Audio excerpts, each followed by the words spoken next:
Already 10 people in chat. That's awesome. We will begin in a few minutes.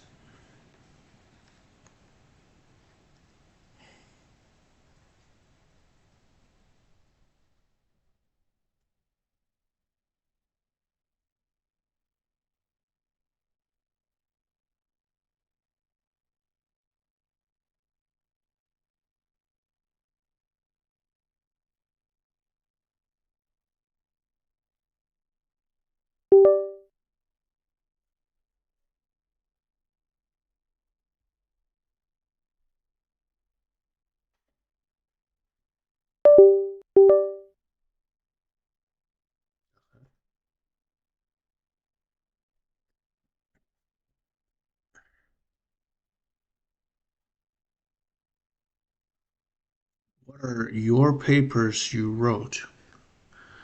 Good question.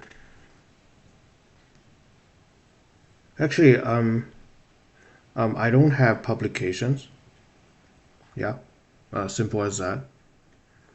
Um,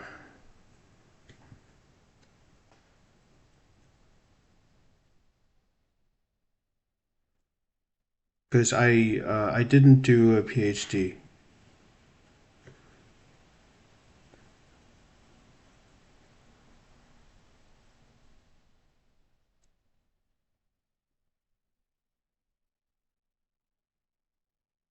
Just checking audios. Let's go. I'm looking forward to this one.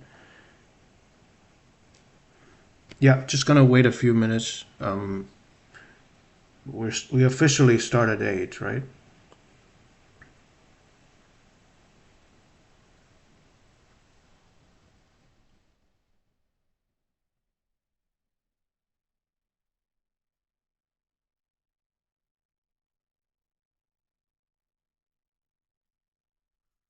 Where did you graduate from? Which uni? Well, I don't usually go out of my way to publicize this because I find these questions not very relevant. Um, I'm a graduate from Waterloo, University of Waterloo in Canada. Okay. Can you teach how to prove bug? I teach. I don't know. Like I have already a lot of responsibility right now. But um, I guess we should have a live stream on proofwriting. I'll find like a open source text to give some basic ideas on how to write proofs. Never got a PhD either. Hi, Christian. Thank you very much. So, yeah, the How to Proof book is a great one on just learning the basics of proofwriting. Usually, this is taught at first year university. Very interesting. What do you recommend for publishing a paper, whether in physics or engineering or in mathematics? Hello, I hope you're doing well. How beginner friendly is this course? What's the baseline concept you're starting from? Good concept. Um, so, what do you recommend for someone publishing a paper, whether in physics? I would say for publishing, I mean, I'm not very qualified to answer the question as I mentioned, but in it's um, I would say it's probably the you first of all you have to have something to say, right? That sounds obvious, but basically you want to you don't you don't necessarily need earth-shattering result to make publications. That's um, not a, a requirement. But I guess perhaps the most important thing when it comes to publication is to select the right journal. Yeah. Is to select the right journal. Is it more pedagogical or is it more interdisciplinary? Just selecting the right journal is crucial for getting things published. Hope you're doing. How beginner friendly is this course? I would say you would need a basic understanding of differential equations at a I would say at a perhaps intermediate level. You've seen, for example, the system of differential equations, linear system of differential equations. No worries, John. Thank you very much for what it was. Hi, Vernon. Thank you very much. So yeah, Blue Steel Springs. Usually, optimal control theory is taught at a senior undergraduate or beginning graduate level, and this one is no exception. Even though I find the material pretty not straightforward but approachable. Okay, this is a modern subject. After all, optimal control theory, as I put it in the thumbnail, this is the mathematics of the space race, the Cold War. So it's very modern, and it's fiercely applicable. So there's a lot overlap to do with game theory and economics, all of those fun stuff. So the mathematical prerequisite, I would say, you can. It's not terribly demanding to enter the field, unlike some of the crazier stuff like we will see in a few weeks. For example, information geometry. Right. So when it comes to a prerequisite, a good course on ODE is good enough to get you started. But to master the subject, of course, it's an immensely demanding matter. Okay, so to master optimal control theory, you would know, for example, functional analysis pretty well. At a certain point in optimal control and calculus of variation, functional analysis become unavoidable, and perhaps also differential geometry. Right. So, hi Wriggle, thank you very much. Now, this one is for you, man. You requested the topic, and it is currently becoming one of the more popular ones on the channel. So thank you very much. Good morning, Maine. I'm very tired. Sorry for putting the stream this early. Okay, because my times are kind of very restrictive as well. So but I'm glad to be here. I'm glad to be here. So I think it's about time that we can start. So first of all, we already have a lot of regulars on the stream, but I still like to give a basic philosophy of what this sort of live stream is about. Okay, it's not just to set the expectations straight. Okay, Europe, thank you very much, Christian. It's difficult to please everyone when it comes to time. What the live stream is about. Okay, so here we have a bit of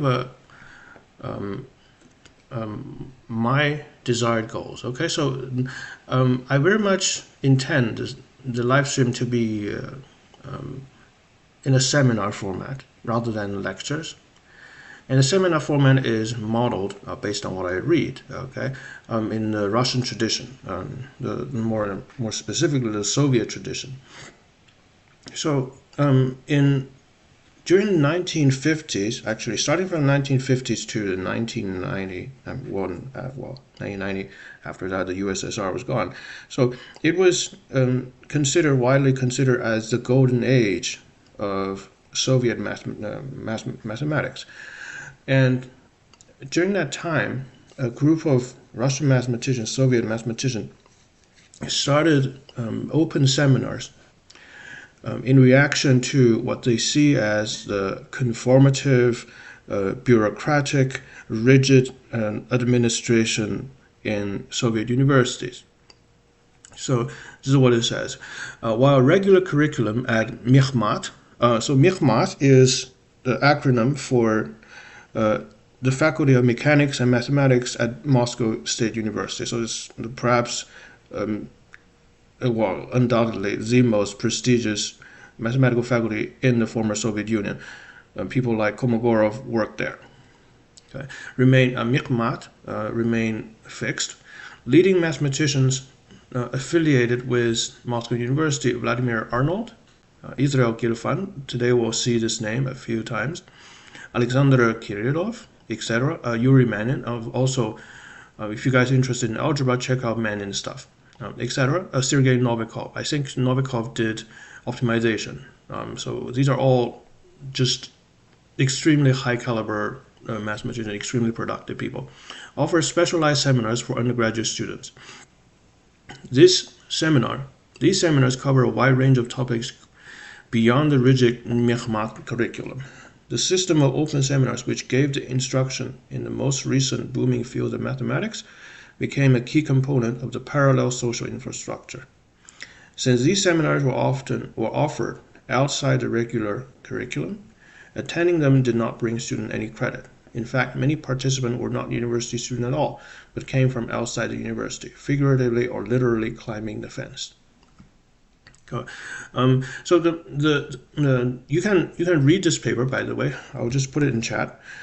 The environment is fiercely democratic, and it is attended by peoples of all levels, from world-class mathematician to undergraduate to even high school students. And everyone is expected to speak up. Everyone is expected to ask questions, to interrupt the speaker. And actually here, the most famous and influential ones were the seminar led by Guilfand.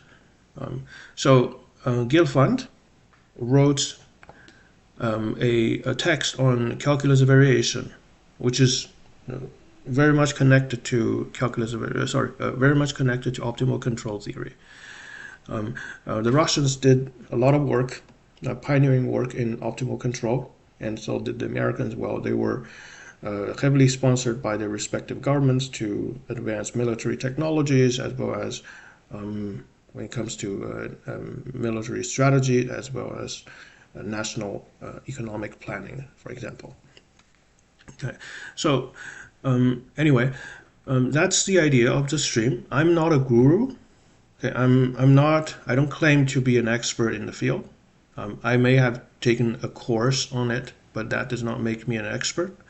And I just find the material very interesting, and I have a certain expectation of what would probably come in these notes. Okay, and this way, I have a little bit of experience with the field. I'm not a complete beginner, but I'm not an expert either. Okay, it doesn't matter where your level is at. So, of course, as far as mathematics is concerned, right, a certain degree of maturity is needed, but the prerequisite quite often isn't strict. All right, so that's what I like to say about the goal of these streams. And because this is the first stream on the topic, right, optimal control, I mean, I do wish to come back to it sometime, but it's very difficult for me to make promise because Saturday streams are very packed because it's open to request. So I very much wish to come back, but I cannot promise. Okay, what I hope in the process is to point out resources as much as I can, but I mean not in a way that is too much that creates selection paralysis. Okay, just to give the beginners perhaps a flavor of what the subject is about. Okay, and perhaps it is more important to apply the method that we approach these subjects rather than taking what we literally say from these fields, because learning how to learn is perhaps even much more important than the actual knowledge itself. All right, so because it's the first stream, as I was mentioning, it's probably a good idea to share some of the texts I find helpful on the field. This is the first one, perhaps also the most approachable one, called Dynamic Optimization, the Calculus of Variations, and Optimal Control in Economics and Management. It is a Dover book. Okay, I'll put it in the chat. This one is a Dover book, so it's fairly affordable. What I like about this book is it has tons of worked exercises. So think of this as the calculus variation book at the level of Stewart calculus. Okay, so typically speaking, when one first studies calculus, unless you're in one of those most advanced level, okay, you don't usually start with real analysis, right? Because I mean, rigorously speaking, calculus is built on real analysis. So logically, strictly logically speaking, you probably start from real analysis and then go on to the more application aspect of calculus. But usually that's not how people are exposed, which is totally okay. You don't start learning you don't start learning counting from the piano axiom, did you? If so, then well, kudos to you. But it's totally okay to start with the more concrete problems and get and a feeling about a subject, which means doing more examples and more quote unquote mechanical or applied exercises. And after that, you can look at the more theoretical aspect. That's totally fine by me.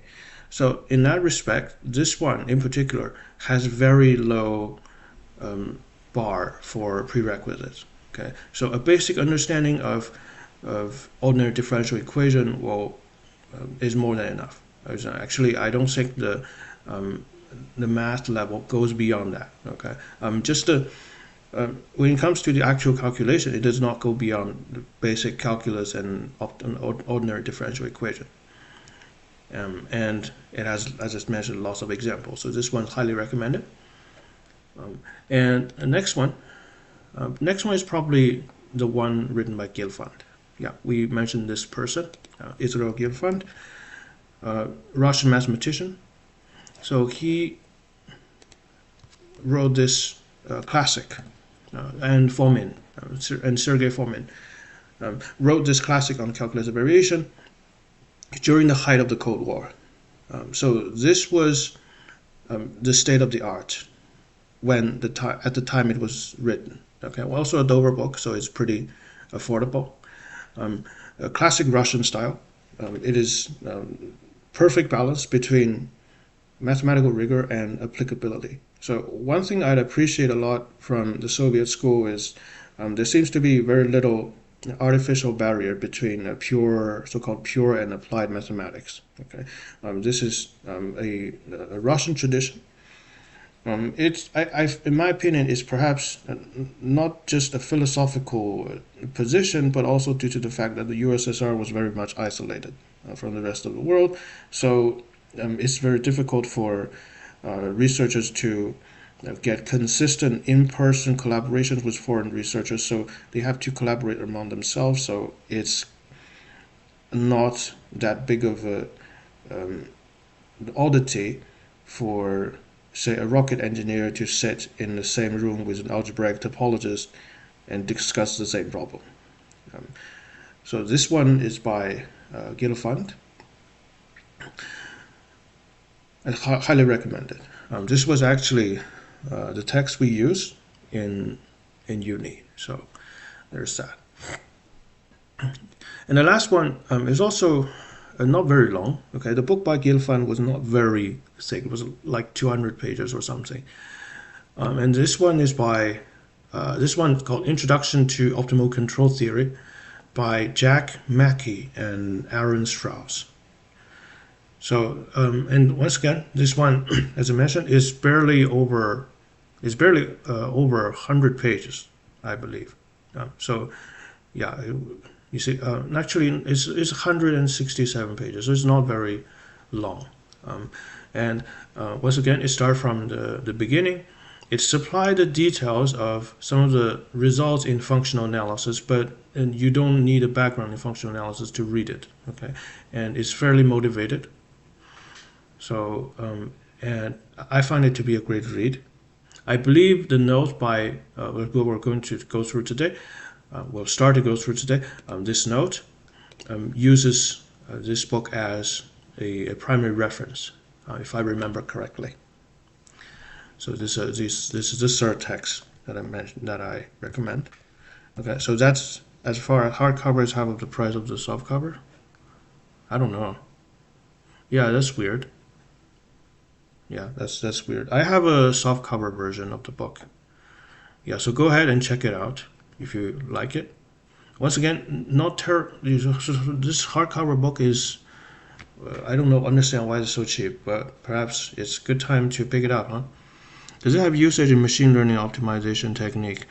Optimal control, I'm not sure. Okay, I'm not sure. So you might have to search it up, but certainly machine learning algorithm is typically, as you mentioned, right, is always some sort of optimization. It certainly has to do with calculated variation. You are optimizing some sort of functional. Actually, you know what? Why don't we just search it up? Huh? Why? So, for example, do we have is optimal control applied to machine learning?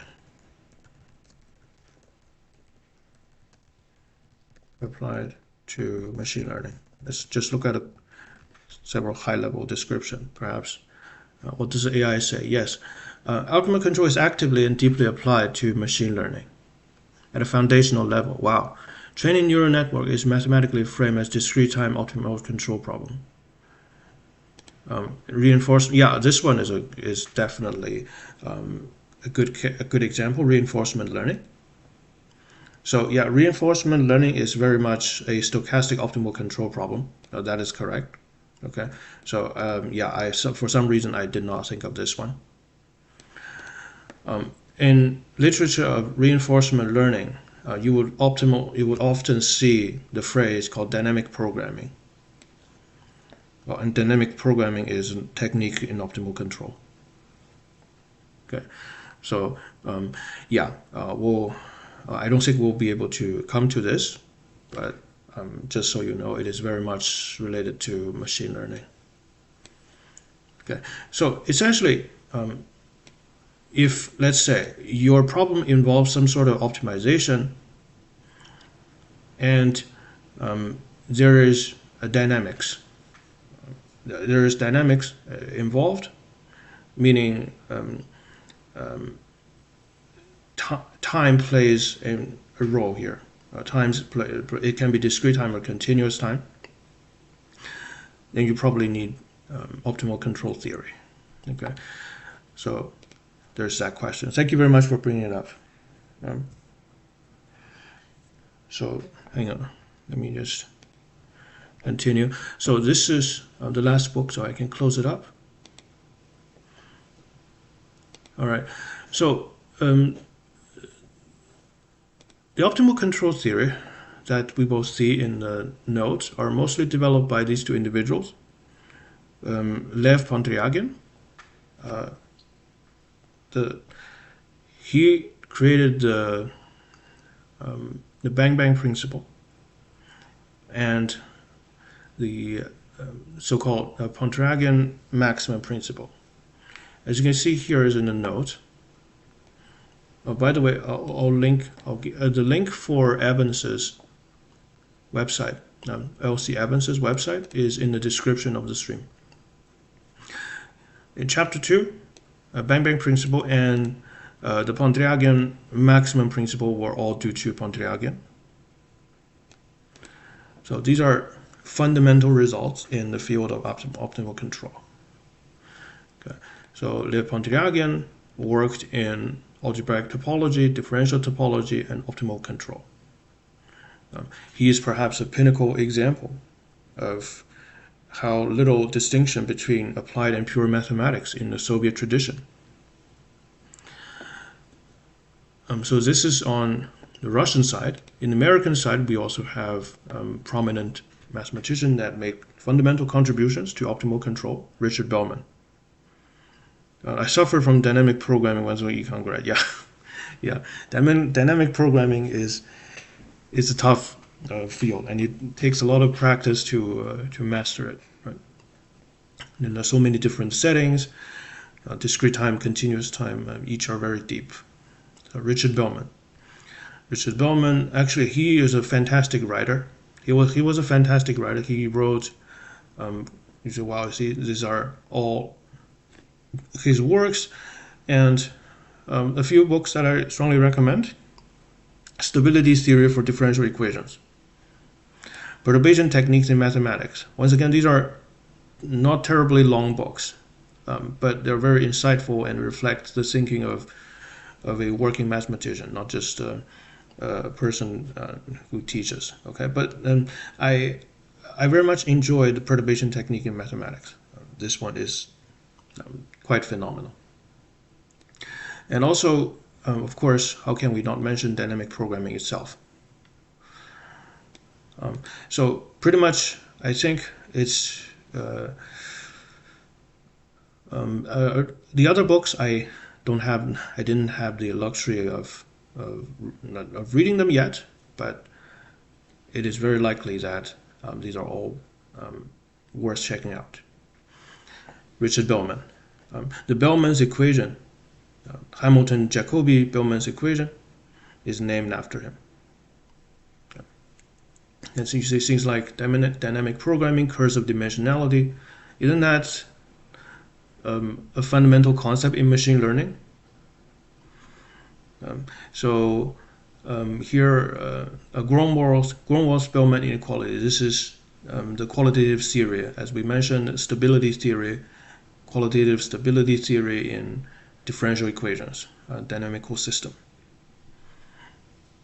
Very cool stuff. All right, so now we come to the main material we'll go through today.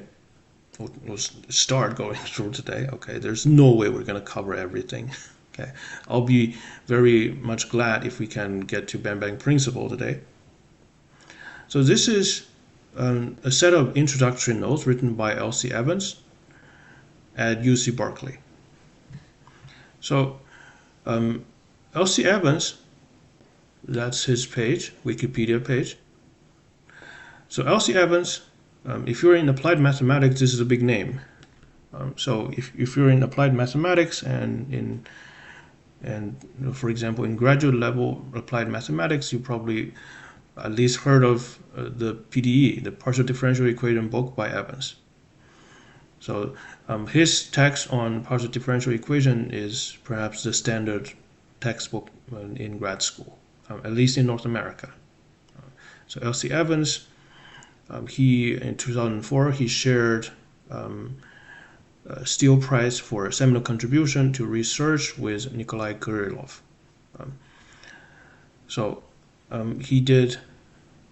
Evans also made significant contributions to the development of the theory of viscosity solutions of nonlinear equation, to the understanding of HJB equation arising in stochastic optimal control theory.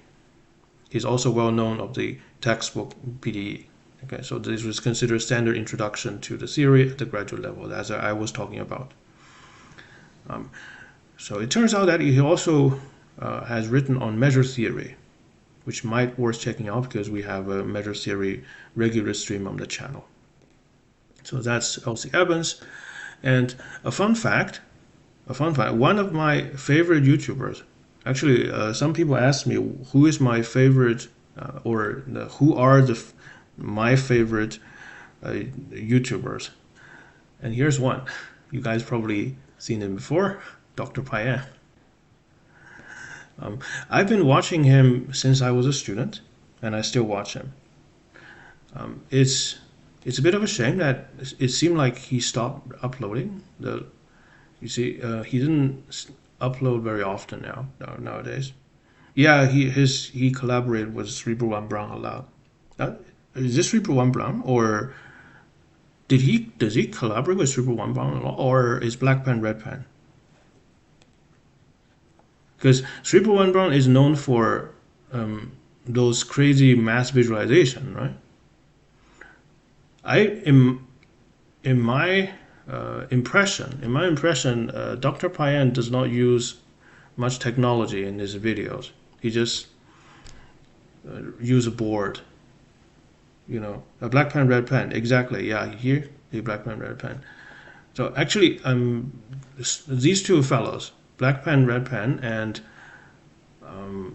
who are those? I was thinking, Black Pen, Red Pen, Dr. Payan, and Michael Penn are the three people that inspired me the most when it comes to YouTube math content.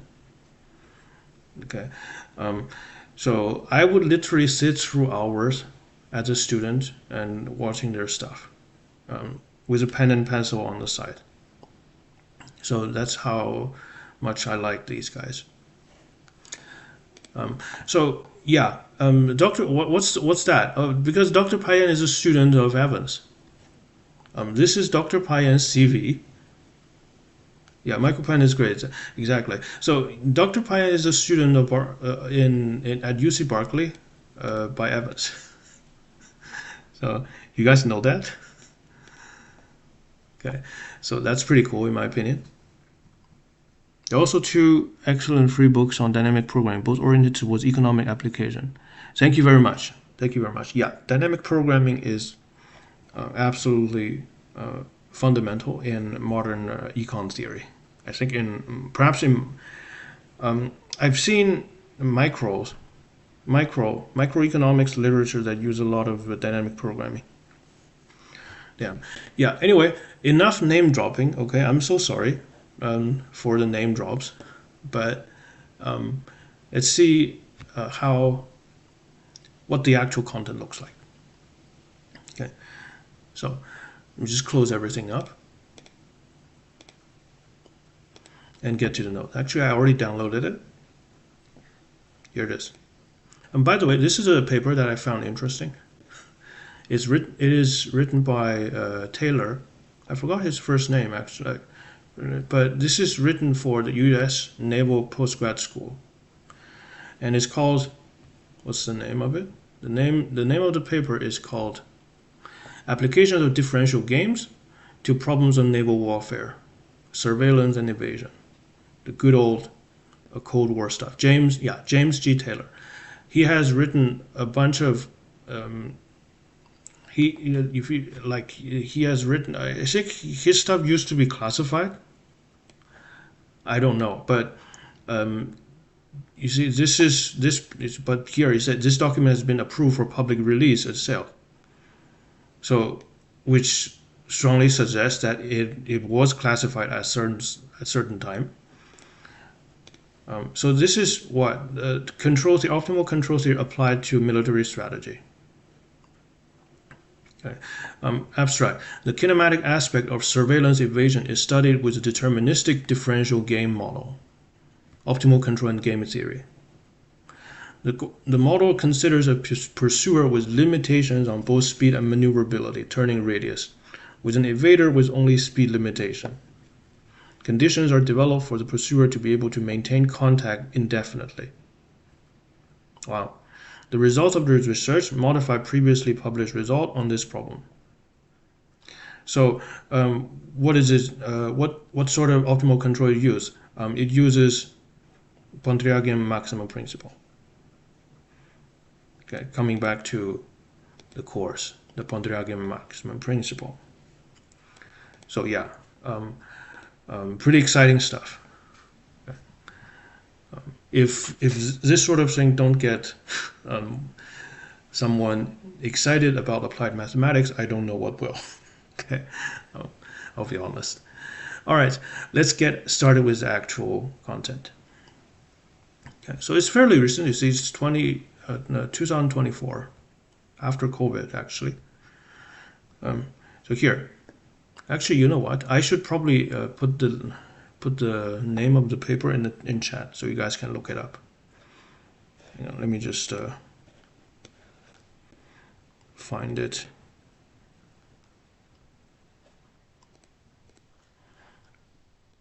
James G. Taylor.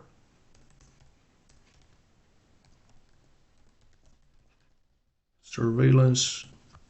What's that called?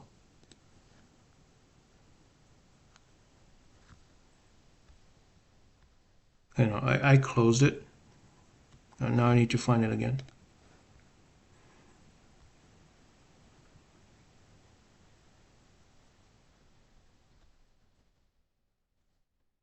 Yeah. Hold on a second. Let me just re-find the paper. It sucks that I cannot upload stuff in chat, huh? Oh, it's called Application of Differential Games to Problems of Naval Warfare. 1970, Taylor.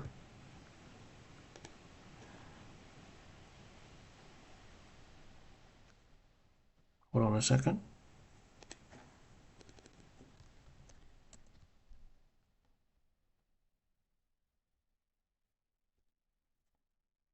That's the paper. Found it.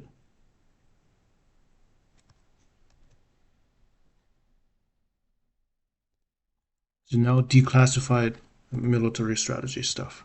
I mean, you got a question for you. Do you use AI if you stumble upon doubt or something? Yes, I do.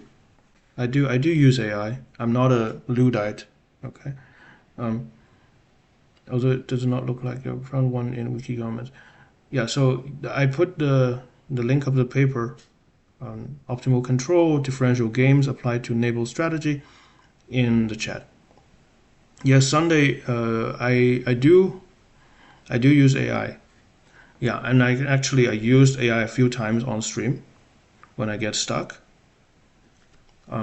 Yeah, of course I do use AI, but the problem is okay, but not the problem, but um, the attitude, okay, the philosophy is to have some sort of feedback when there is no way to get a real human response.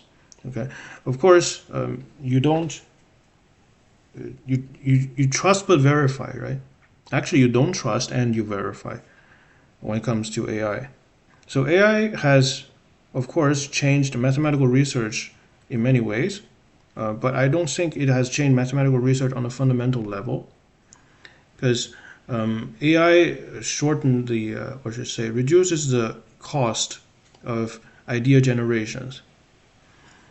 Okay, and AI has reduced the time cost for searching literature.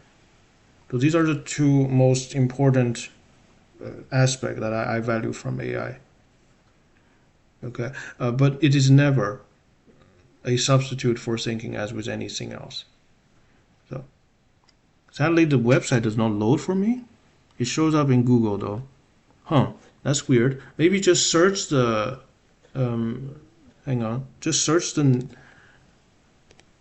just the name. Perhaps it's in Wiki Commons, huh? Another one. Just using AI for like cross-checking after solving the equation, just looking for logical gap. How do you use? As I was mentioning, as I was saying, hang on a second. This is awful. My goodness. Okay. Let me just share the link real quick. I'll come back to the usage of AI in a bit.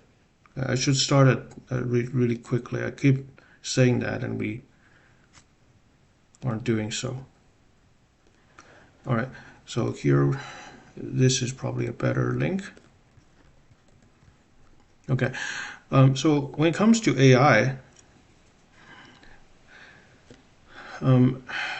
for like cross-checking after solving the question and just looking for logical gap or simply writing mistake, okay, how do you use? It's a good question. So if you're stuck, you can try to articulate the question as clearly as possible to AI and ask for feedback. Of course, you use it critically. If you see something, what AI says does not make sense, it's not a perfect aid. Okay, by no means. Often AI gets confused itself. Just what I found. So basically, if you want something to get you unstuck, you can try AI. But if you are still unconvinced, then it's probably because AI is wrong. Okay, it's just the way it is. Think of AI as a study mate, as a quasi study mate with you. Just that's the general principle. But because I use AI actually for quite a lot of things. Okay, and it did help me. So that's my thought. Perhaps we'll see a live example in today's stream. If I see something that does not make sense, that doesn't click to me, before the age of AI, then I'm kind of screwed if I don't have a real person to talk to. Right? And now at least I have one more option. Okay.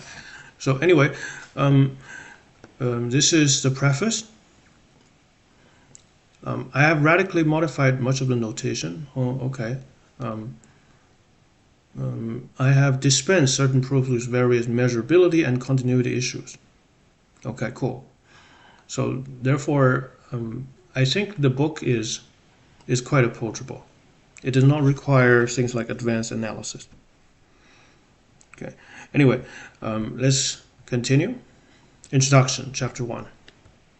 So what we like to do in this stream is to do two things. Okay, we would like to see the problem formulations of some of the optimal control problem, and we wish to get to a bang principle. Hopefully we'll do the proof.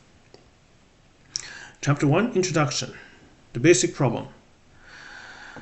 Okay, so here we have the basic problem, some example, geometric solution, and overview. Oh, that's cool. So let's start with the basic problem. Now, to be honest, I'm a student and ignore AI as much as possible. I try to talk to a real person, but sometimes it's not possible. Yeah, exactly.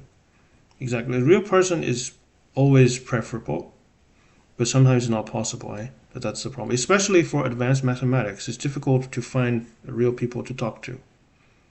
It's just the way it is. Okay. So dynamics. We open our discussion by considering an ordinary differential equation, ODE, of the form. X dot, by the way, this is perhaps standard notation in mechanics.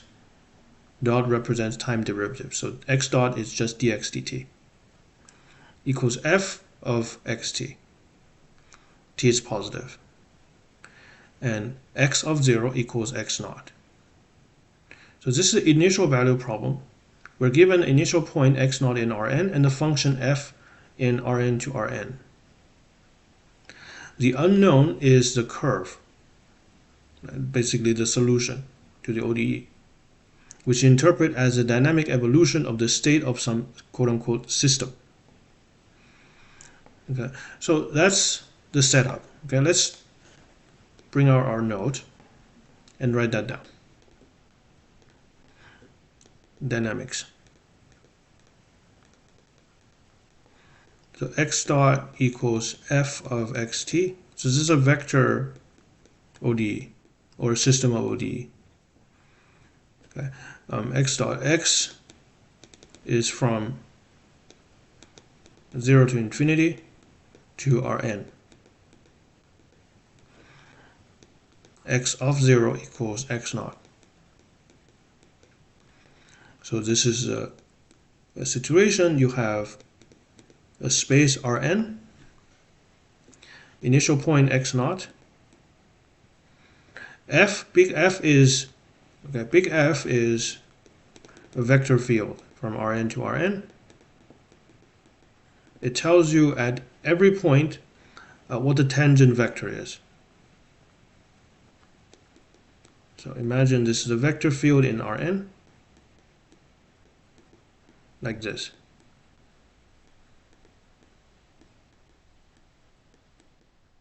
Okay, and we just wish to trace out a trajectory such that at every point the curve has a tangent vector that is equal to some vector, okay, in the vector field x dot. Okay, so that's the well-known initial value problem for ODE. Control dynamics. We generalize a little bit and suppose now f depends upon some control parameter. Okay, so previously f is a function of x alone. And now you have a control parameter called a. Control parameter belongs to a set A, okay, which is a point in Rm.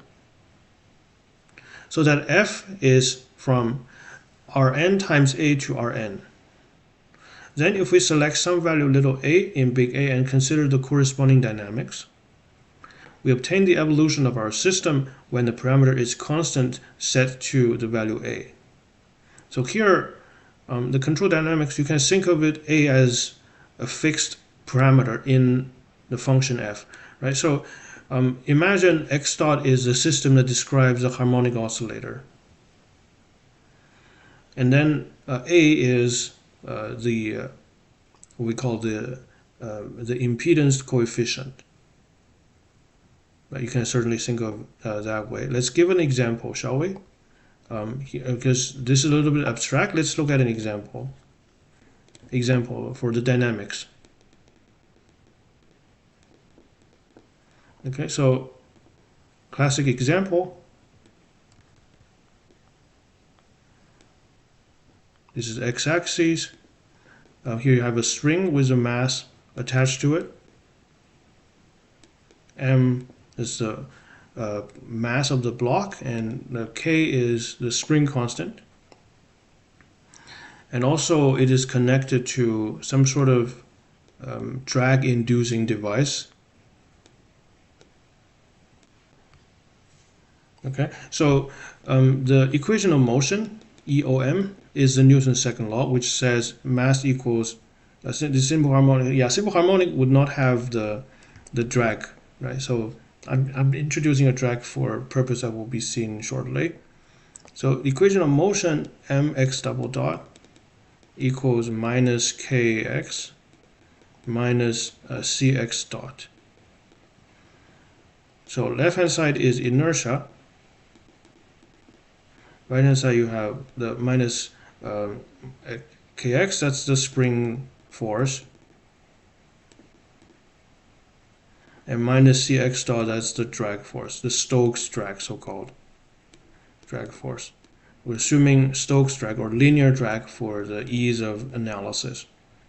Damped harmonic oscillator, yeah, exactly. So just put it here. Thank you very much, Ashwin. So this damped oscillator, or damped simple harmonic motion. So that's the differential equation, and we can convert this into a system. Actually, before doing so, let's do something that is highly recommended in applied mathematics, a non-dimensionalization. This non-dimensionalize the system and reduce the number of parameters.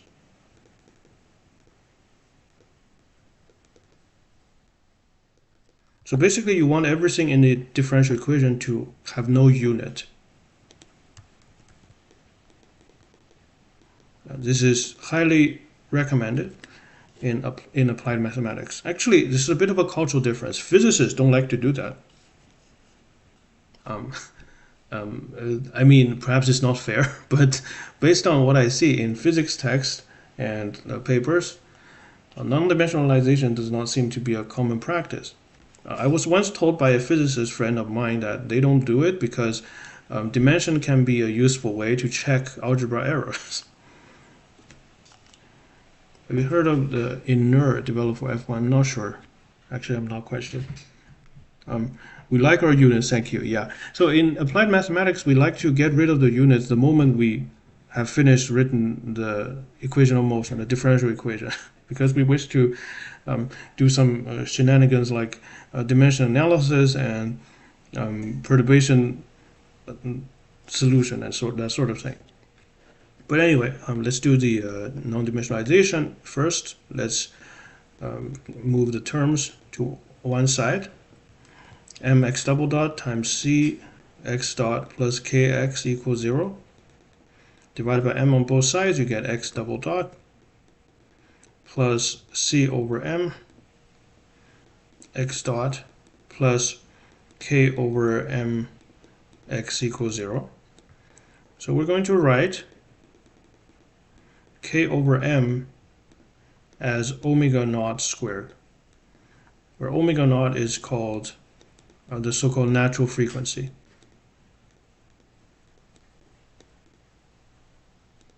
The natural frequency. So omega naught has a dimension of time to the minus 1. It's a frequency. Because x dot is acceleration. Right? X dot is acceleration, so its dimension is length over time squared. So k over m has a dimension of t to the time to the minus 2. So omega has the dimension of just time to the minus 1. Okay, so there's that. And we wish to connect, hold on a second, what's this thing? So I wanted to write Cm as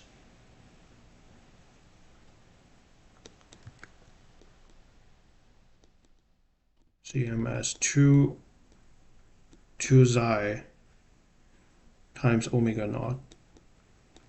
I want to do that. Okay, so this way xi is dimensionless.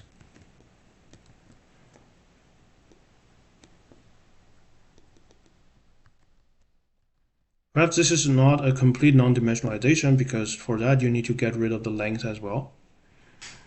And right now I don't have a constant with, do I have a constant with length as a dimension? No, I don't. Because m has a dimension of mass.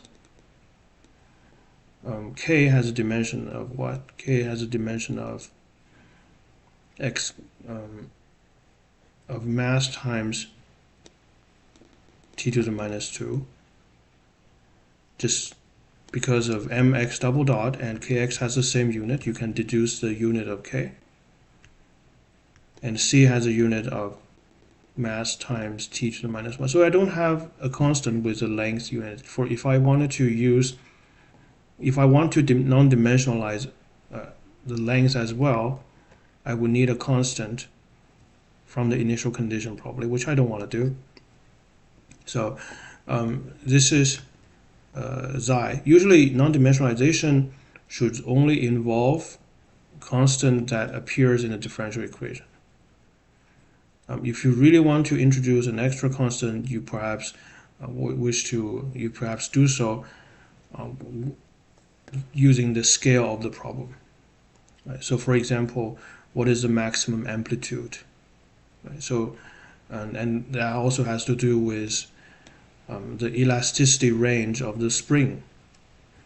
So something like that. Right now I just don't want to deal with those. So xi is c over 2m omega naught. You can plug in the expression of omega naught to simplify, but it's not essential here. Square root of m over k, which is c over square root 2 times mk, square root of 2mk. So that's xi.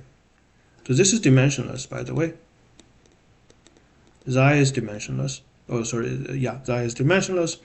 So therefore we have reduced the parameter to just 2. X dot plus 2 xi x dot. Xi omega is x dot plus omega naught squared x equals 0. So that's the partially non-dimensionalized system. So for now, let's just treat omega naught as fixed. Treat omega naught as fixed and xi as the parameter. So xi is called damping parameter or damping coefficient.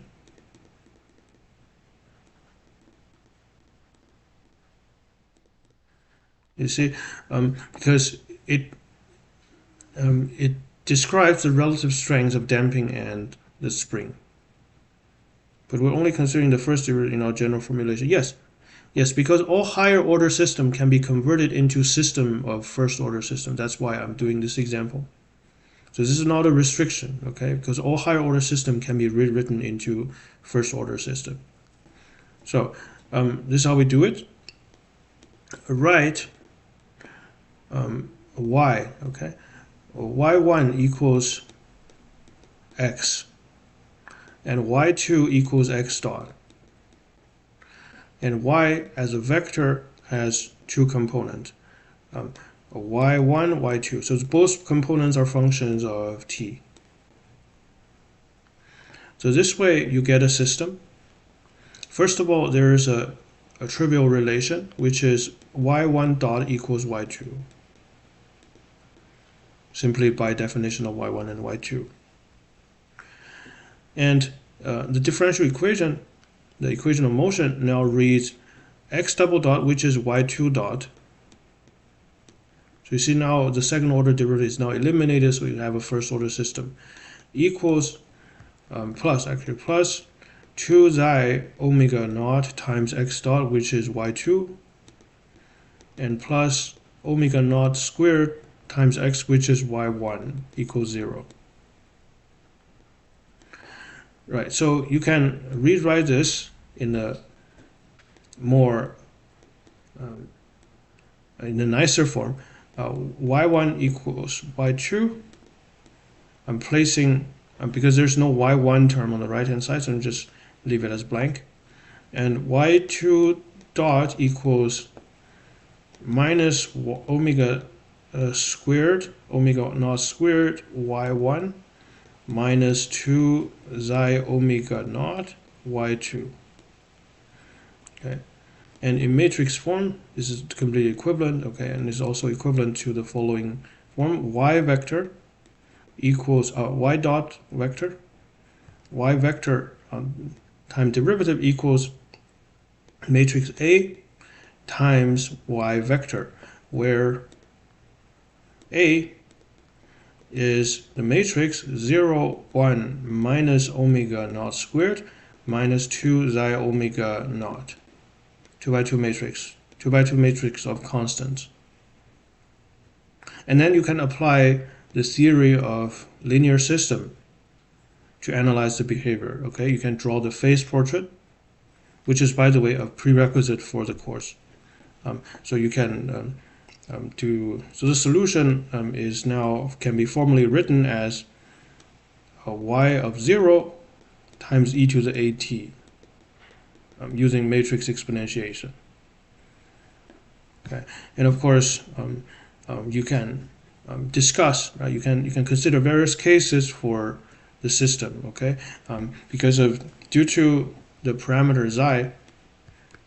Due to the parameter of xi, the qualitative behavior can be different. Sometimes you get so-called overdamp, in which case there's no oscillation. There's no oscillation in the sense that the object only crosses the equilibrium position once and once only. And also you have the underdamped situation where you retain the back and forth behavior of an oscillator, simple harmonic motion. However, the amplitude is damped due to energy loss. Of course, it's due to the drag force. And also there's a critical situation that stands exactly between overdamped and underdamped. Okay. So these are very interesting problems it should be introduced in the basic ODE course. But basically, here we see a concrete example of the dynamics. Right. So in the dynamics, here f is a linear function, a times y. And usually, speaking, linear system is the testing ground of a theory. And nonlinear problems are often approached by first considering linearization. You think of the linearized problem near the equilibria and proceed from there. Of course, this is a massive oversimplification. Not always you can do so. Some problems are simply genuinely nonlinear. Okay, but linear problem is always perhaps the first step when we look at a new theory. All right, so now let's come back to, I was saying that the control dynamics, in the control dynamic, you can think of A as a parameter, as a function. Okay, ay as a function that depends on xi. So as I was saying, the second scenario, so-called control dynamics, is simply now you have a parameterized vector field, big F, instead of a fixed vector field. So there's that.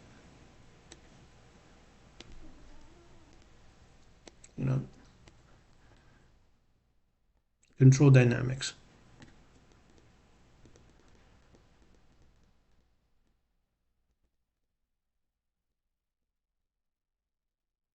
So far, the only difference is simply introducing a parameter in ODE.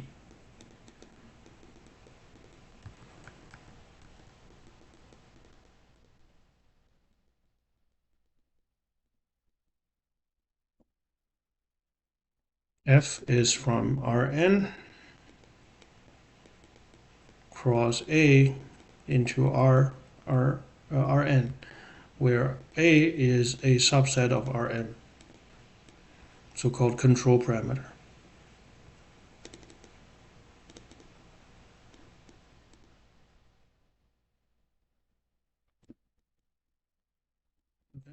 Let me know if you have problems seeing what I mean. Okay, if my handwriting is not very nice, I will write more slowly and less, well, chicken scratchy. Okay, so in the same initial condition. So the vector itself, the vector field itself, is not dependent on the control parameter. Okay. Oh, hang on. Yeah, here. Let's continue. So the next possibility is that we change the value of parameter as the system evolves. Right. So the parameter here, A, is a constant. It's not time dependent. But what if we change that? For instance, suppose we define a function alpha equals alpha is from 0 to infinity to A. A is the same set, the control parameter set. And alpha t is considered as a piecewise constant function. So here is a simple situation where alpha is a piecewise constant function.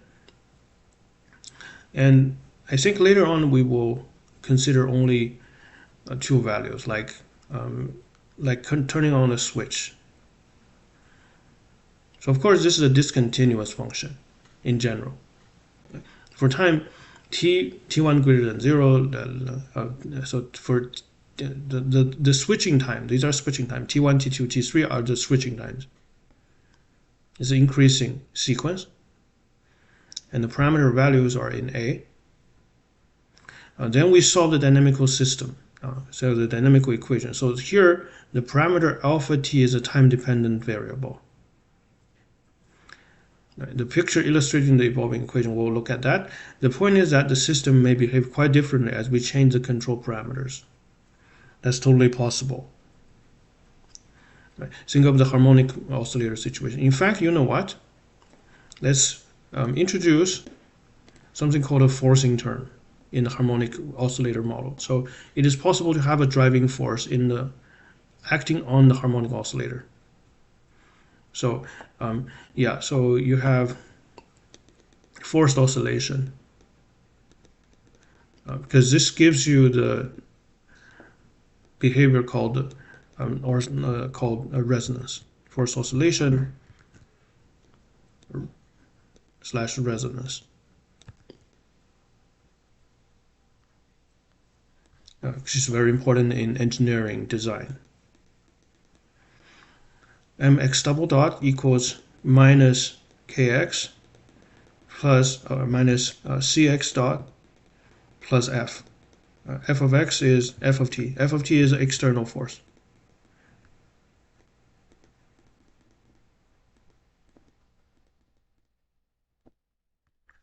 Right. You can do the external. You can now you have an external force. So if you repeat the same process. If you repeat the same process, which I will not write down the details, you would get y, vector y, right, in the same sense, okay? y1 equals x and y2 equals x dot. Y dot equals ay plus f little t, okay? Where f little t is a vector valued function in R2, R2 valued function. So now you can think of this as, actually, you know what, let's switch notation. Let's call that alpha, little alpha, just to be consistent with the textbook, the lecture notes. So this is alpha t, this is our control parameter, a time-dependent control parameter. So on the right-hand side, you have f of y of t, alpha of t. Together we call this f of y of t and alpha of t. So the external force is the control parameter, time-dependent control parameter. In the language of differential equation, this is a linear equation that is inhomogeneous due to the forcing term. So this is a time-dependent control parameter. Okay, so Evans give an example. For example, the alpha t is a piecewise constant.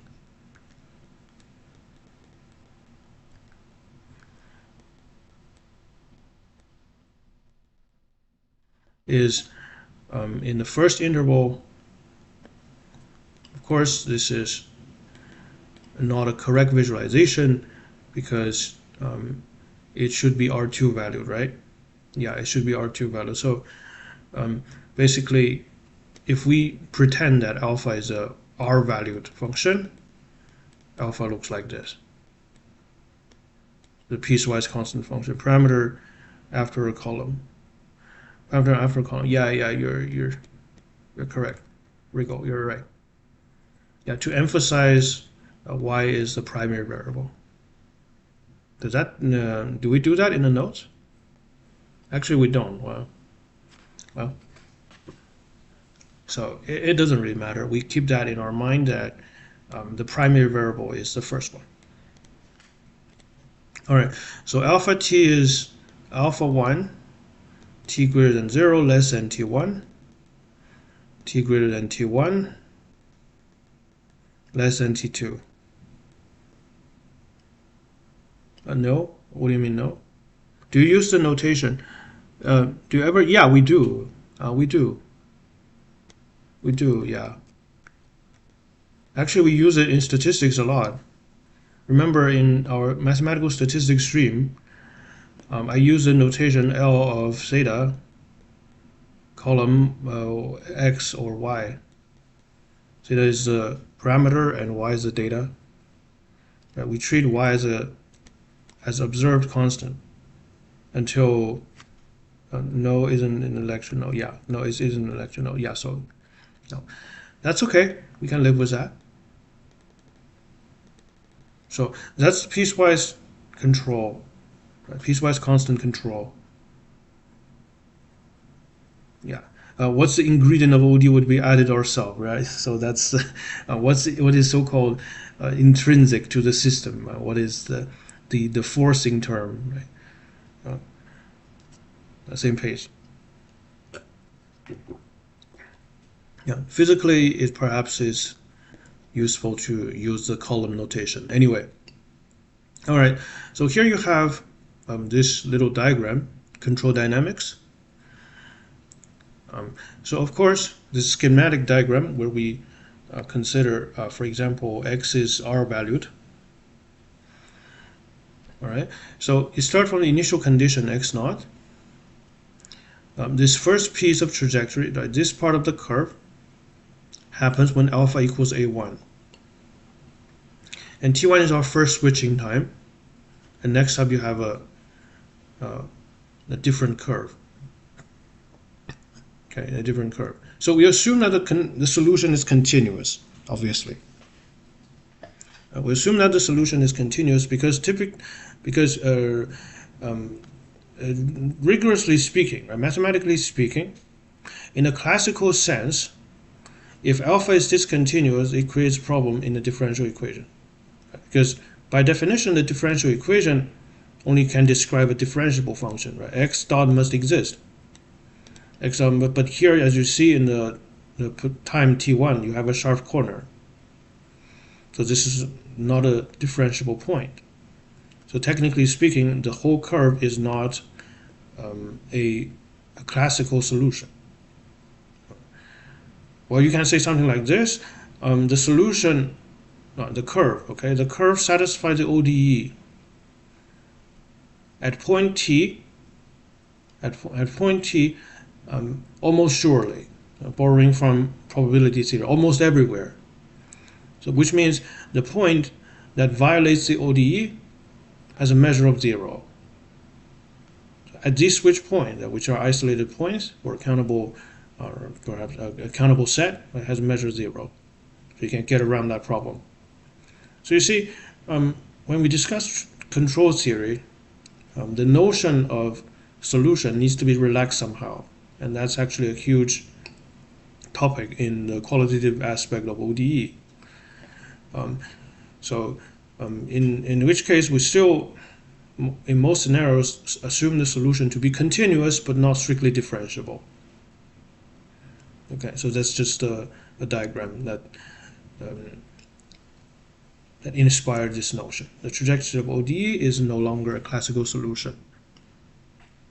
More generally, we call a function alpha a control. Corresponding to each control, we consider the ODE. Oh, actually, consider each control. So that, which means if you fix alpha, then the ODE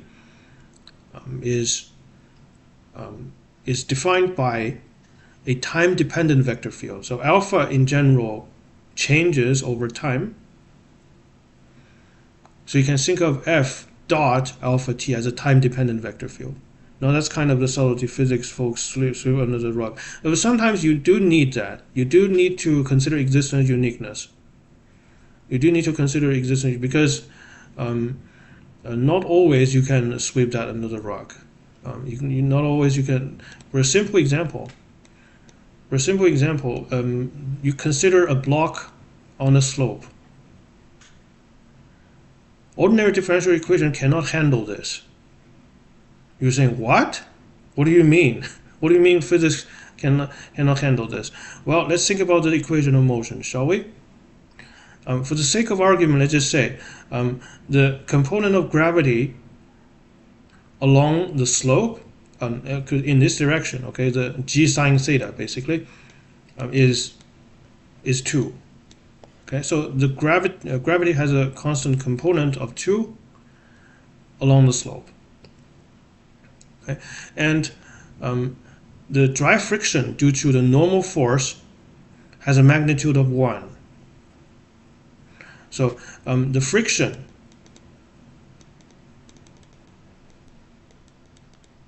has a magnitude of 1. But of course the direction is not fixed, right? The direction depends on the motion of the block. It acts against the direction of the force. So what would be the equation of motion? Well, it would be x double dot, x goes this way, equals 2 minus the sine of x dot, SGN. So SGN is what? SGN is SGN of a function t, of a variable t, equals 1 if t is positive, and it's minus 1 when t is negative. Okay, so that's a simple ODE. So we can in fact let y equals x dot. So this way you get y dot equals 2 minus sine of y.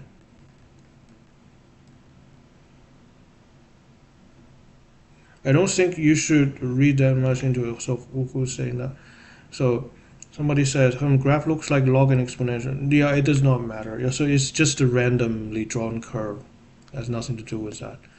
So I was saying the existence of uniqueness matter because you will see why. Okay. So what happened here? So what is going on here? So well, let's take a look at the phase diagram, shall we?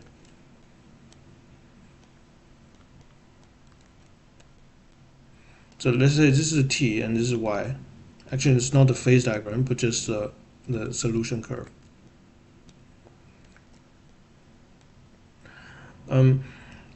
So when y is positive, what's the slope? When y is positive, the slope is 1. Actually, I might have messed up the numbers here. So what I wanted to do is, okay, this matters. Sorry, I just I didn't think it through, but let's put the friction to have size 2 and mg sine theta to have size 1. Okay, so let me just change that mid-course. Sorry about that. Hope that's okay. The intuition is, okay, in this setup, okay, the intuition is in this setup, eventually, eventually the block should be able to sit on the fixed spot because the friction is stronger. The maximum friction, actually, the maximum dry friction is stronger than the gravity, 2 greater than 1. Okay, so physically you should get so it's an equilibrium eventually. So imagine if you just kick the block a little bit down the slope, but due to the high friction, it should stop. That's the intuition. But let's see what the differential equation tells us. So when y is positive, so namely on the upper half plane, the slope is -1. There you go. The slope is -1. Because when y is positive, y dot is 1 minus 2. So the slope is -1, like this. And when y is negative, so the slope is -3. Actually, it's +3. Yeah, it's +3. So it's like this.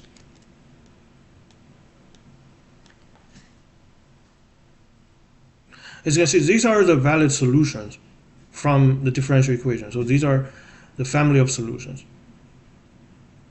But what really should happen physically, okay, what we really wish to recover is a solution that looks something like this. We want to say, if you kick the block down the slope, it should hit the horizontal axis and stays there. But that's not a solution. Based on physical intuition, the black curve should be the solution. The speed gets to 0 and it stays there. But this is not a solution. So differential equation fails. The problem is the sign of t is undefined at t equals 0. So t equals 0 is undefined. So the differential equation does not know where to go.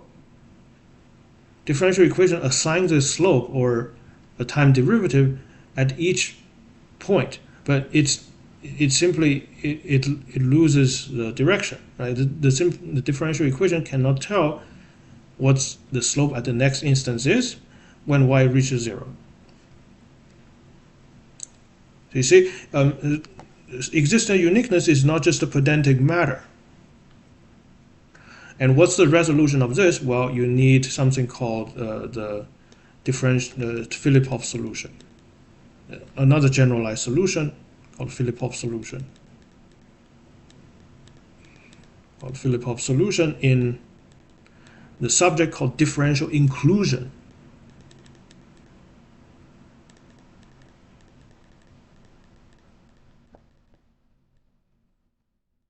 Filipov solution in differential inclusion. So go look these up. Okay, perhaps that's a good, an eye-opening experience, at least to me. Okay, so there's that. Okay. Existence uniqueness matter, even though proving them can sometimes be very painful. Anyway, so here we have the problem formulation. Right, this is you have a dynamical system in which it depends on a control function. So let's write that down. The resulting trajectory is called a response of the system. Okay. So let's write down.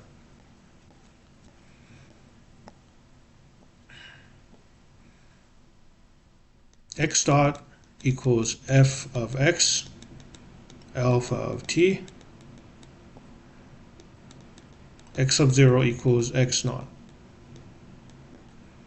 x equals response, and alpha equals control.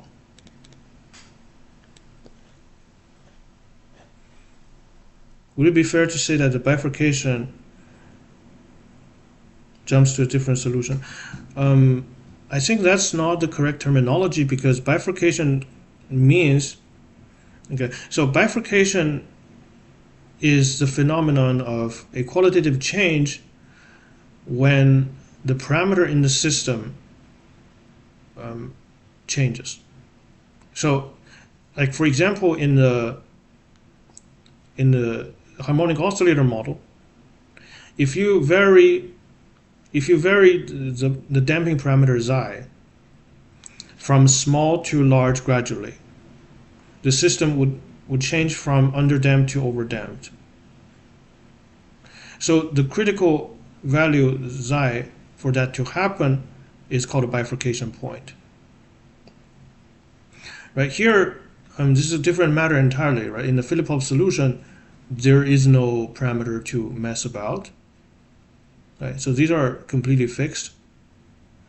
So bifurcation is a different matter. Okay, so what really resolves this, okay, this little problem with dry friction is differential inclusion. Differential inclusion, so instead of having a differential equation, okay, instead of having a differential equation, you would have y dot belongs to f of y, where f of y is a set valued function.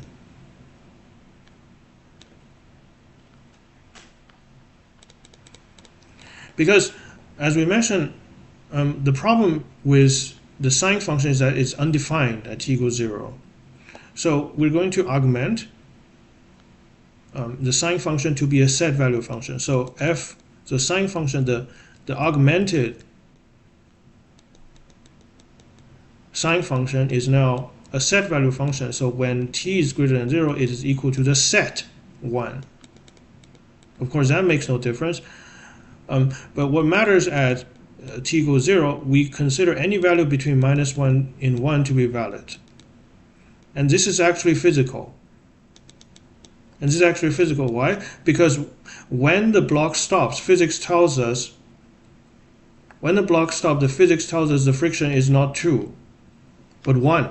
Right? When the block is at equilibrium, the friction equals the mg sine theta, right? Equals 1. So realistically speaking,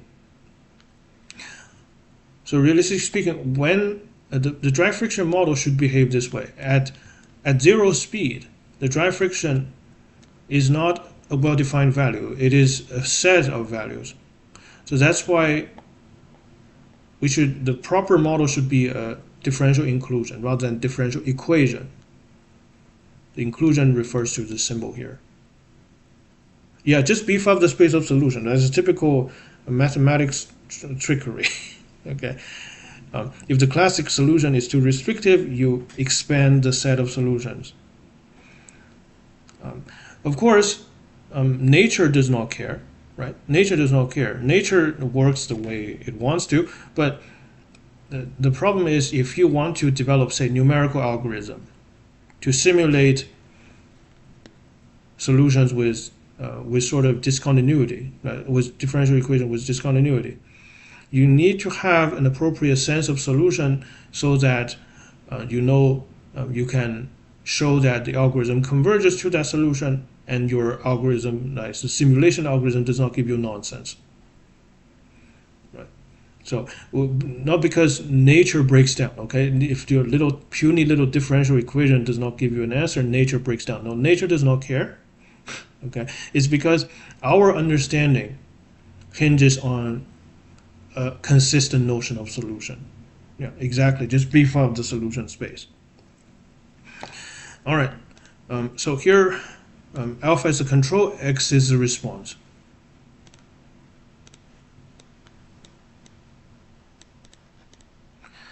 Okay. On a side note, because we're talking about control theory, my brain has been playing a piece of song in the back of my hand. It's called She's Lost Control.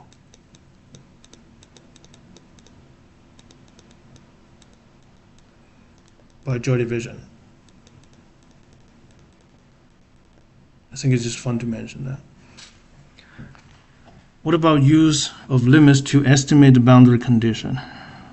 What do you mean? There's no boundary condition. It's just the initial condition. You mean this is the boundary? I guess you can use, hang on a second, you can use a smooth approximation of the sine function. Is that what you're saying? As whim. So the sine function behaves like this, right? You can perhaps approximate with a huge, with a sigmoid curve with a huge slope. near the origin. Right? Not vertical, okay, but very large slope, like that, like a smooth approximation. But once again, you have to think about whether this is physical. Is this what does this give you an equilibrium? Right? You want to recover the physics. You want to recover the physics that the fact that the block eventually stops. Does that give you? So what I see is this sneaking up to discontinuity going to Helps rule. And anyway, I don't want to dwell on this issue too much, okay? Because I just wanted to raise awareness of existing uniqueness. There are many ways to. I suppose there are more than one way to resolve this. But the ultimate judge is whether your mathematical model gives you the desired physical behavior. Okay. Anyway. By the way, I'm not dismissing that question. It's a very nice question. Okay, it's exactly because of pathological problem like this that we have progress. Okay, very nice. Thank you very much for the input. Okay. Here we have the notations. F is a vector, x vector, and that's not a big issue. Here we also introduce scripted A. Scripted A as the set of control functions. Now here alpha is considered measurable. Well, measurability, we can just sweep that under the rug for now, okay? Because this requires measure theory, of course. We will get to measurable function in probably the next stream. Next measurable as a measure theory stream. Okay, so piecewise continuous functions are measurable. So I think that's enough for our purpose. So alpha, a big A, scripted A, is the set of measurable functions. The set of measurable functions denote the collection of all admissible controls. Note very carefully that our solution X of the ODE depends on alpha and the initial condition. So consequently, our notation should be more precise but more complicated. Right? So X dot, so dot is, of course, is reserved for T. X dot really is a function, or should we say function?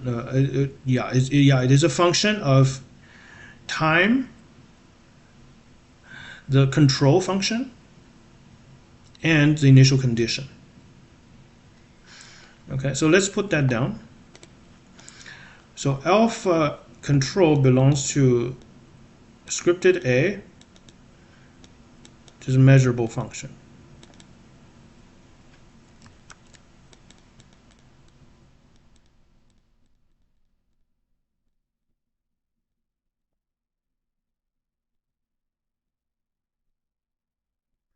Okay, and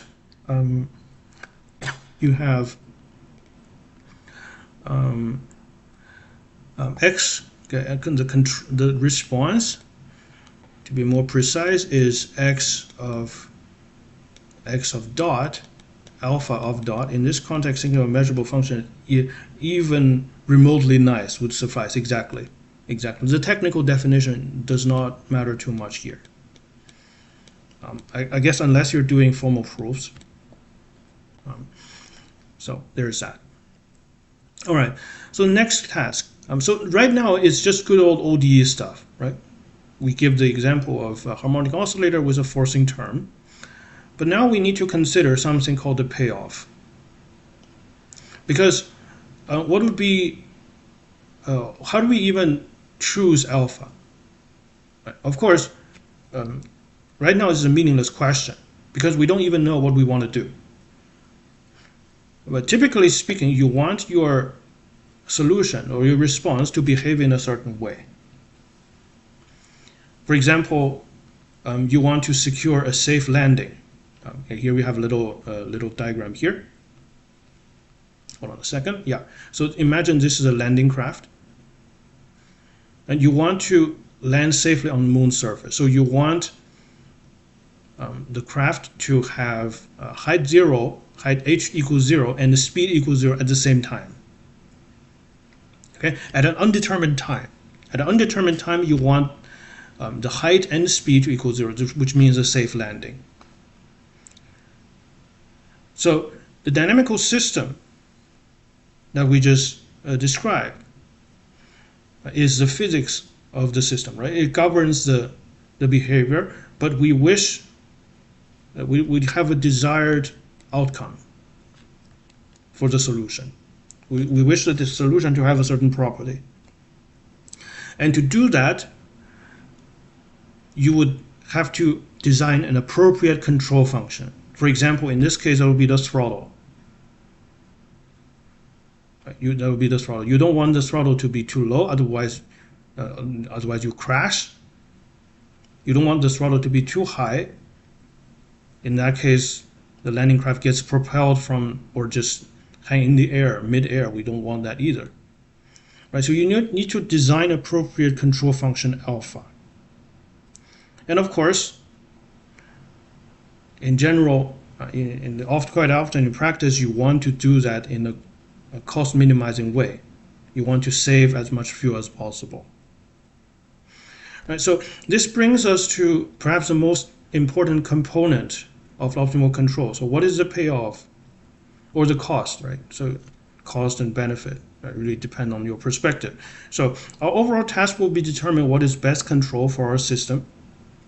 Don't make any sign errors. Yeah, highly accurate rendition of the lunar excursion module. Overall task will be determine what is the so-called best control for our system. For this, we need to specify a specific payoff or reward criteria. Let's define the payoff functional. So the payoff functional is called a functional. Why? Because it takes a function as an input and returns a real value. So the functional is a special kind of function, right, that takes an ordinary function as an input and returns a real value. So that's the main objective here. So we want to, in some sense, optimize the payoff. P of alpha is defined as the integral from 0 to t r of x of t alpha of t dt, and plus an extra term g of x of t, g of x of t. So why does this make sense here? So why do we interested in this payoff? Of course, as I was mentioning, you need to, for example, minimize the fuel consumption for the landing craft. But why takes this form now? Why takes this form? So you can imagine t to be the time required for the landing craft to complete, well, landing. And the function r is the instantaneous fuel consumption, which depends on the state of the landing craft and the control throttle. Potentially speaking, it may only depend on the control throttle, but in general, it might depend on x of t as well. And finally, I'm not sure if you, in a lunar landing scenario, you need an extra term, right? The payoff that depend on the final state. I'm not sure what that would be. I'm not sure what that would be, to be honest. But I guess in certain situations, you wish to impose an extra penalty or reward that only depend on the final state as well. Right, so just keep it this way. If it does not depend on the final state, just simply let g to be constant 0. There's no harm there. Okay, where x of t solves the ODE for the control alpha. And here r and g are given. Okay, these two are given function. We call r the running payoff and g the terminal payoff, which makes sense, right? So r is the running payoff because in the lunar landing example, R of t is the instantaneous fuel consumption, or the rate of fuel consumption. It imposes a cost as xt runs, and gt, the payoff, only occurs when the final state is reached. On Apollo, they forgot to turn the docking radar off or something, which caused the ACG to go into robot load. That's not good. Thank you, DarkSide. The terminal t is given as well. So here, the terminal time t is given, but that's not always the case, right? So here, I guess we're considering a simplified scenario where big T is given. In the lunar landing scenario, you don't know a priori when the landing happens. And sometimes you even wish to minimize time. Sometimes that's a goal as well. Right? So here, for example, the primary objective is to minimize the fuel consumption, but sometimes perhaps you want to get to the moon as fast as possible. Right? You want to get to the moon before this decade is out, to put a man on the moon, something like that, what Kennedy said. Okay. Anyway, so here,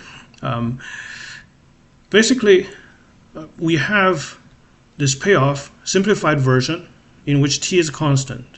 The t is given, but not always. We'll see that condition being relaxed later on. So now let's put this on our note, the payoff function, which is another vital component in the problem formulation. You need a payoff function. Otherwise, the problem is no different from simply solving an ODE.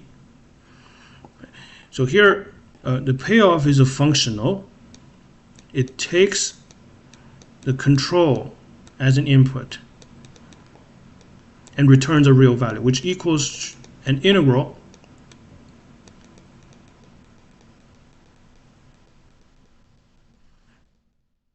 plus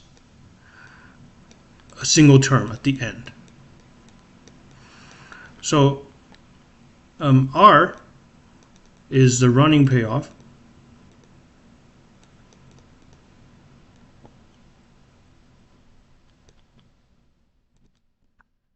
And G is the terminal payoff.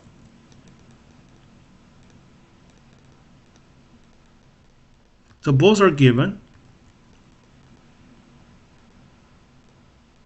And big T, okay, big T is R. R is a function from Rn times A to Rn. Actually, to R. Little r is scalar valued. G takes an input from Rn, which is the final state, to real, and T is the terminal time.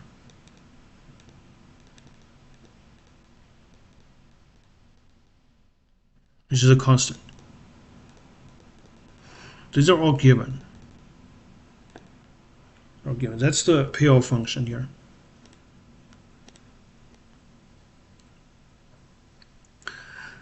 Right. So now let's continue.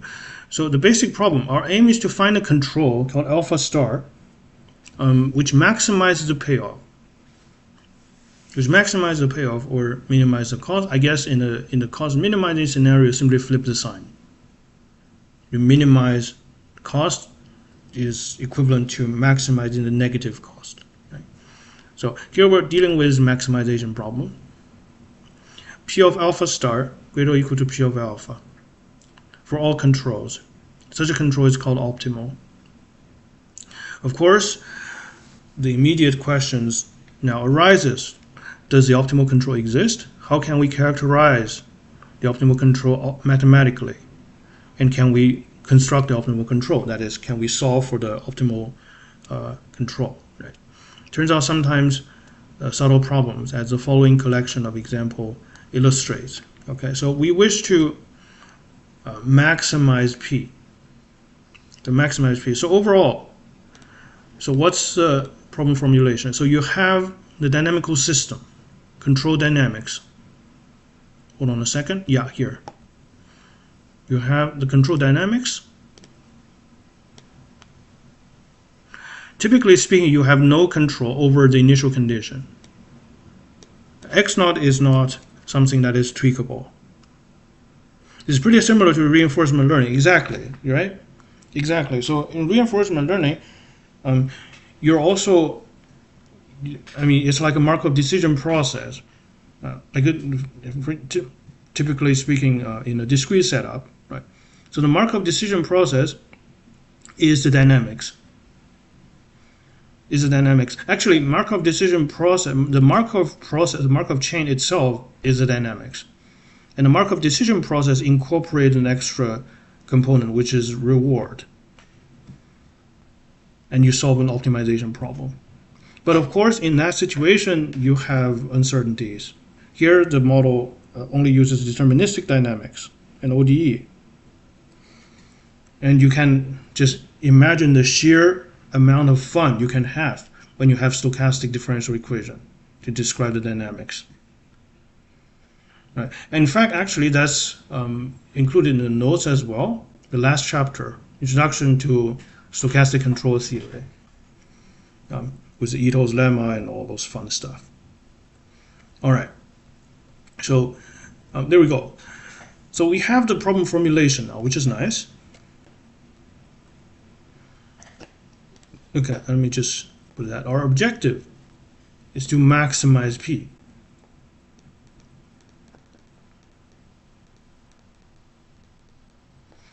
i.e., find alpha star in scripted A in the admissible controls such that P of alpha star is maximized. So P is maximized, so P of alpha star is greater or equal to all greater or equal to P of alpha for all alpha in scripted A. This is our objective. So the obvious question is, does alpha star exist? Does it exist? The condition or characterization, how to solve.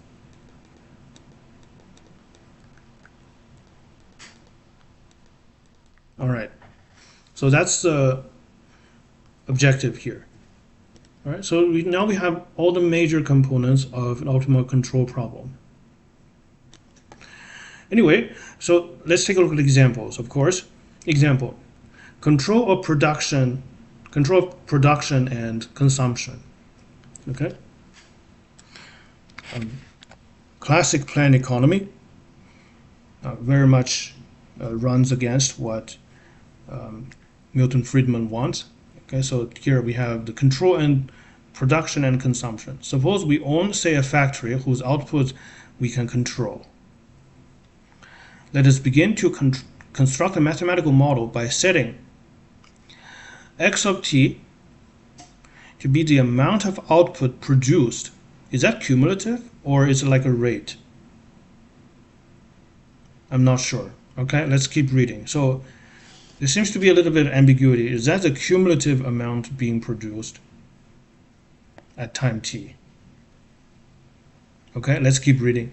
Suppose, or is the rate, or the production rate, or instantaneous production speed at time t. I don't know, what do you want? Suppose we consume some fraction of our output at each time.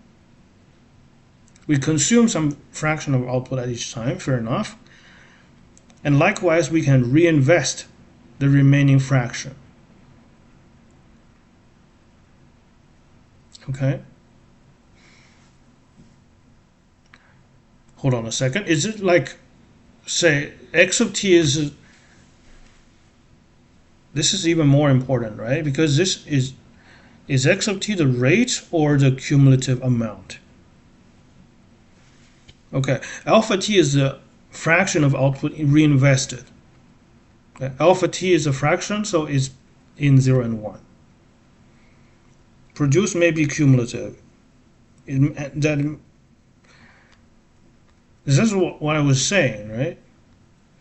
Given such a control, the corresponding dynamics are provided by the ODE. So I guess this is clear. So imagine if alpha is constant 1. Okay, if alpha is constant 1, so everything is reinvested. Then it is just in the ODE, this is just a compound interest model. So if alpha equals 1, so just x dot equals k times x.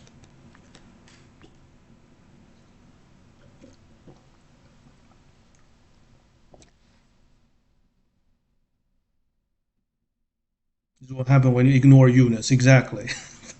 Exactly. X dot equals k times x. Well, this is the cumulative stuff.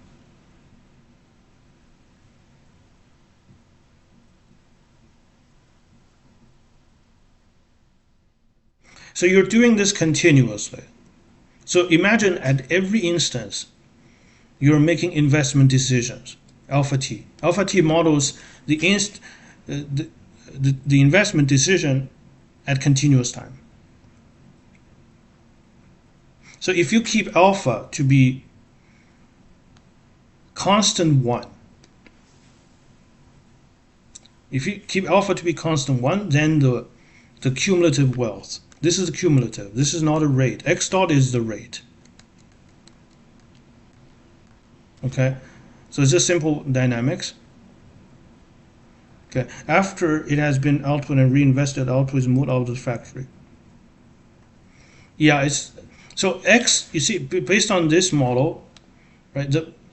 I just inferred that xt is the cumulative, the accumulation value.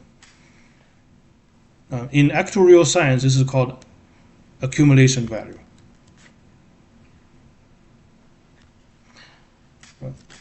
So this is very much like a planned economy.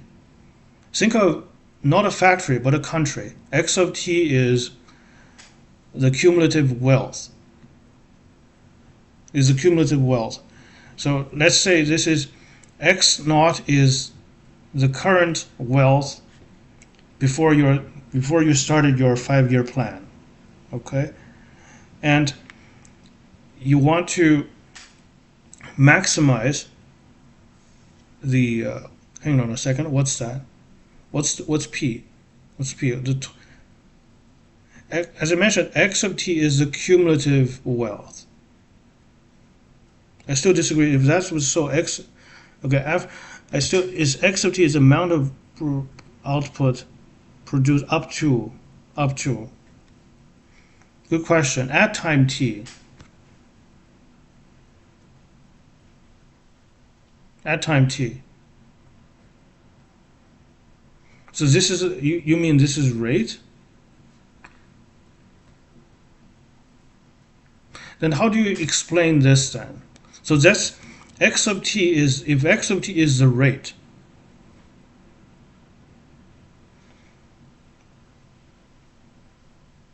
so imagine, okay, so let's imagine a small time interval. According to the rate interpretation, okay, in the small time interval t to t plus delta t, the amount produced is x of t times delta t. That's the rate, instantaneous,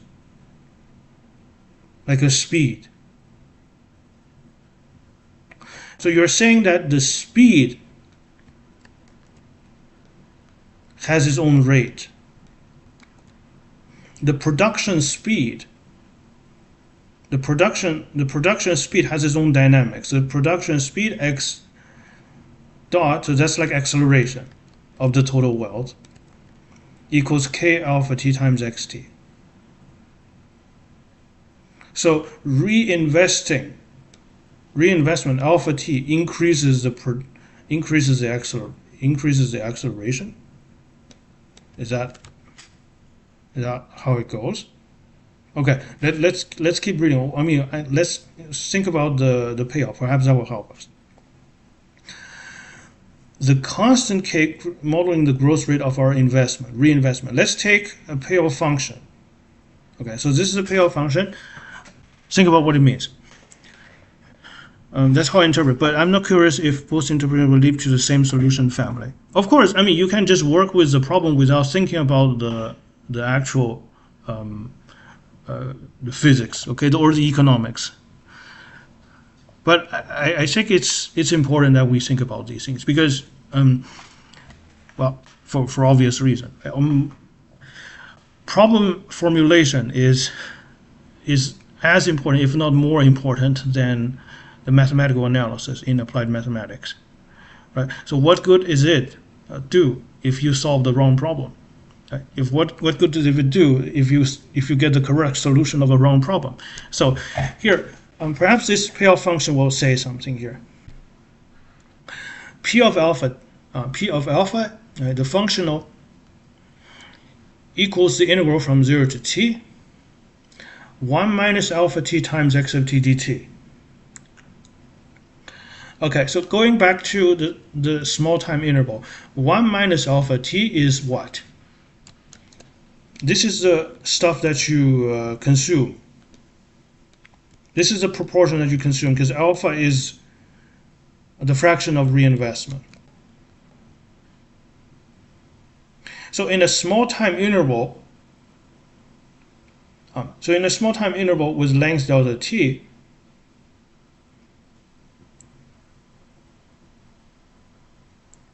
x dt is the amount being produced. So I guess now it makes sense, huh? And now it makes sense because think of the discrete model. So you have, the chunk you didn't, every argument turns into an argument over a given definition. Exactly. This is what real world looks like. The arguments only almost always happen in the definition, not in the algebra mistakes.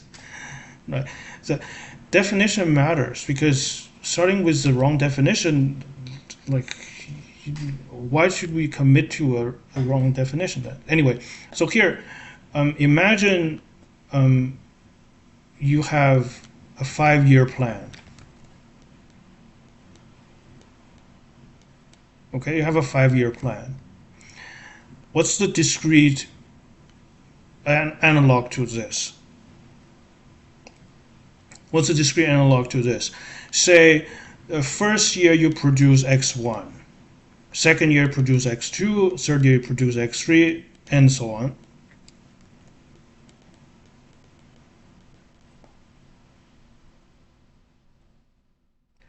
Right?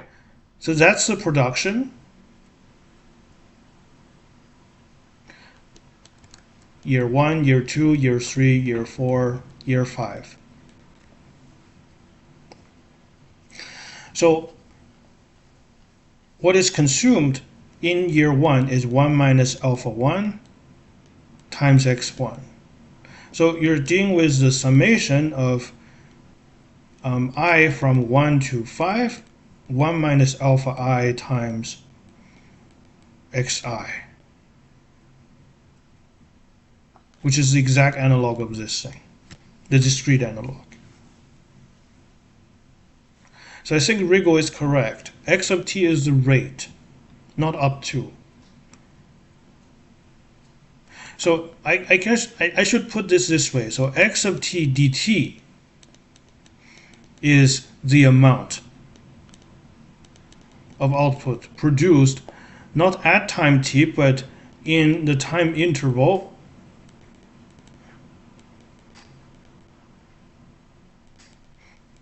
t in t plus dt. That would be much better. And the ODE in a differential notation would be dx equals k alpha x t dt. That's a differential formulation. So x t dt, that's the amount produced. So the amount produced times k alpha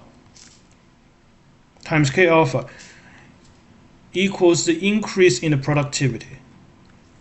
So x of t is essentially the productivity function, the rate of production. So by saving, you can, let's say, imagine you saved some of your output and convert that into means of production. This is a very Marxian term, means of production. You convert that into the means of production, like factories, machineries, hiring experts and whatnot. So that's the result, the dx, the increase in your production capacity. I think that's a very good point. So Rigo, I concede, I totally concede, you are completely right. This is the amount being produced in the time interval. So x of t is essentially a rate. Okay, so now everything makes sense now. Okay, so this means that we want to maximize our total consumption of the output. Our consumption at a given time t being 1 minus alpha t times x of t. Yeah. So this fits into our general framework with n equals m equals 1. I thought about the discrete time exactly as your diagram. Yeah, so exactly. So because calculus has funny businesses, right? So the discrete time model usually is our first step. Okay, but here in this text, in this set of notes, we only deal with continuous time model. Okay, so A, remember what's A? A is big A, okay, unscripted big A. Unscripted big A is the codomain of alpha. Is the codomain of the control function because alpha is a percentage is in 0 to 1. So A is the closed interval 0 to 1. Nice. F of x and A, that describes the ODE. Oh, thank you so much for joining L2. Okay. By the way, L2 is the membership. Is the second. I have 2 tiers of membership. L1, there's no L1. Okay, you have uniform and L2. Uniform is the basic version. Hello, hi, Mala. Thank you very much. So L2 is the advanced version. Thank you so much. So yeah, R of x and A is, well, R of x and A. Remember, R shows up in the payoff. This is 1 minus A times x. G is constant 0, so there's no terminal payoff there. Okay, you don't get a bonus by Joseph Stalin at the end of the 5-year plan, which sucked, but this is the way it is. Okay. Anyway, so let's put that down. Summarize this example and get a nice formulation. So let x, so first of all, the math. Okay, let's just do the math first and then interpret. X dot equals k alpha of t times x. Okay, and that's the dynamics.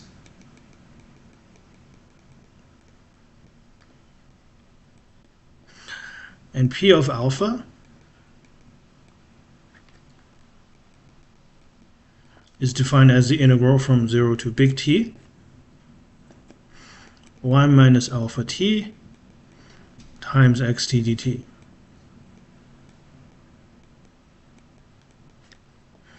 Okay, so interpretation.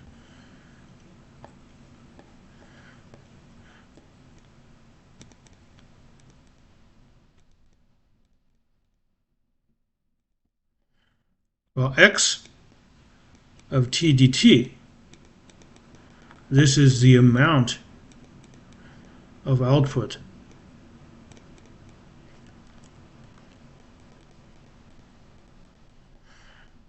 during the time interval t to t plus dt. Okay, so that's the dynamics. No, sorry, that's what evolves over time. Okay, and dx, which equals k alpha t dt, k alpha of tx dt, says what?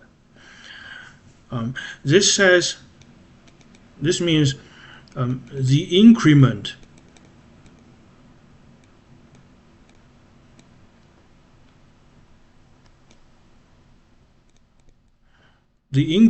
of productivity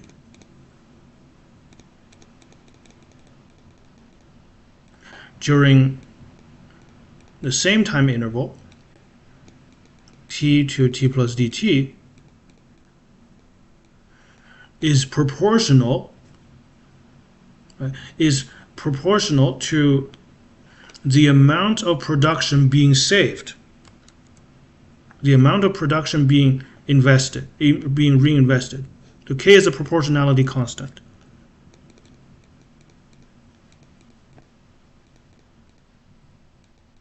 Is proportional to the amount being reinvested.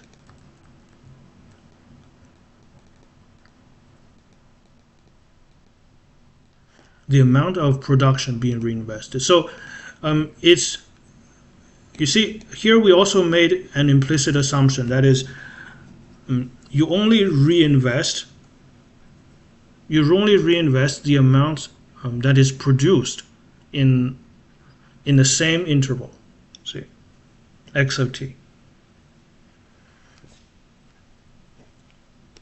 So as we mentioned, x of t is x dt, right? X times dt is the amount of output during the same interval. So here we only reinvest that amount. So you're not reinvesting your old savings, okay? So that's the dynamics. Oh, here, sorry. And PT is easy, is the total consumption.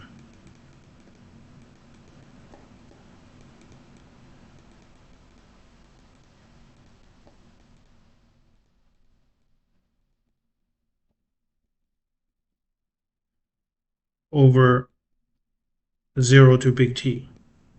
A big T is given. So in this case, we have f of x and a equals kax. And r is 1 minus a times x. G is constant 0. Okay. Okay, cool. Let's move on. All right, so here we have a bang-bang control situation. What on earth is the bang-bang control? What on earth is the bang-bang control? So the bang-bang control says that if alpha is bounded, which in this case is, then the optimal control solution would just be the maximum, either constant maximum or constant minimum. Okay? And there's a switching time between them. Okay, there could be more than one switching time, but the optimal solution has this characteristic. That is, it is binary. This is called bang bang. I don't know if this is from Russian or something, but the idea is a binary state for the control function. So here it says, as we will see later in section 4.4.2, perhaps that's after the Pontryagin maximum principle, the optimal control alpha star is given by this. That is to say, remember, what's the definition of optimal control? This is the control function that maximizes the payoff. Yeah, alpha is strictly greater than 0. You see, alpha is a percentage. It's between 1 and 0. Yeah. So it's a percentage, fraction of output reinvested. So here you have this situation. It's all for nothing. Yeah, exactly. So bang bang principle is exactly all for nothing. It's like a thermostat, right? So yeah, either is this a model for retirement? I don't know. Perhaps you can certainly you reinvest it every use. Yeah, it kind of makes sense, right, Vernon? It kind of makes sense. So T star is your retirement time. I mean, it's not really true, isn't it? Because retirement, basically you stop working. So you no longer have your salary anymore. You just get your 401k or something. Or Social Security. Right? But over this entire period, you're producing stuff. Right? So, hi Wendell. Thank you very much for joining the stream. Don't worry. We still have, I think, 2 hours or something like that. So plenty of stuff to go over. Yeah, it is probably not appropriate as what's that? As an hang on, what's that? Retirement modeling, because you remain productive over this entire horizon. Okay. So, yeah, Wendelin, just in case you wonder what we're doing, so we're seeing our first example of an optimal control problem. Okay, you have an ODE satisfied by x of t. X of t dot equals k alpha t times x with the initial condition given. Here alpha t is a control function. We wish to choose an appropriate alpha so that the payoff functional is maximized. It's an integral. Right. So here we have this problem. Okay, and it turns out, as we will see later, okay, probably not during this stream because we can't get into chapter 4 in this one stream, but here you have this situation that it turns out that the optimal solution has this behavior. It's given by alpha star of t equals 1 if t is between 0 and t star, and it's equals 0 if t is greater than t star, less than or equal to t. So this is an example of a bang bang principle. Bang bang principle means that if your control function takes value in a bounded set, here alpha, by the way, alpha is between 0 and 1 because it has certain economic interpretation. Alpha is a fraction of reinvestment. Okay, so yeah, this means basically before this switching time, t star, before this switching time t star, you invest everything. You consume nothing. Right? That's the idea. So no wonder the Soviet Union suffered from the Great Famine during the 30s, during which millions of people died, because there's very little consumer goods. People just starved to death. Oh, that's dark.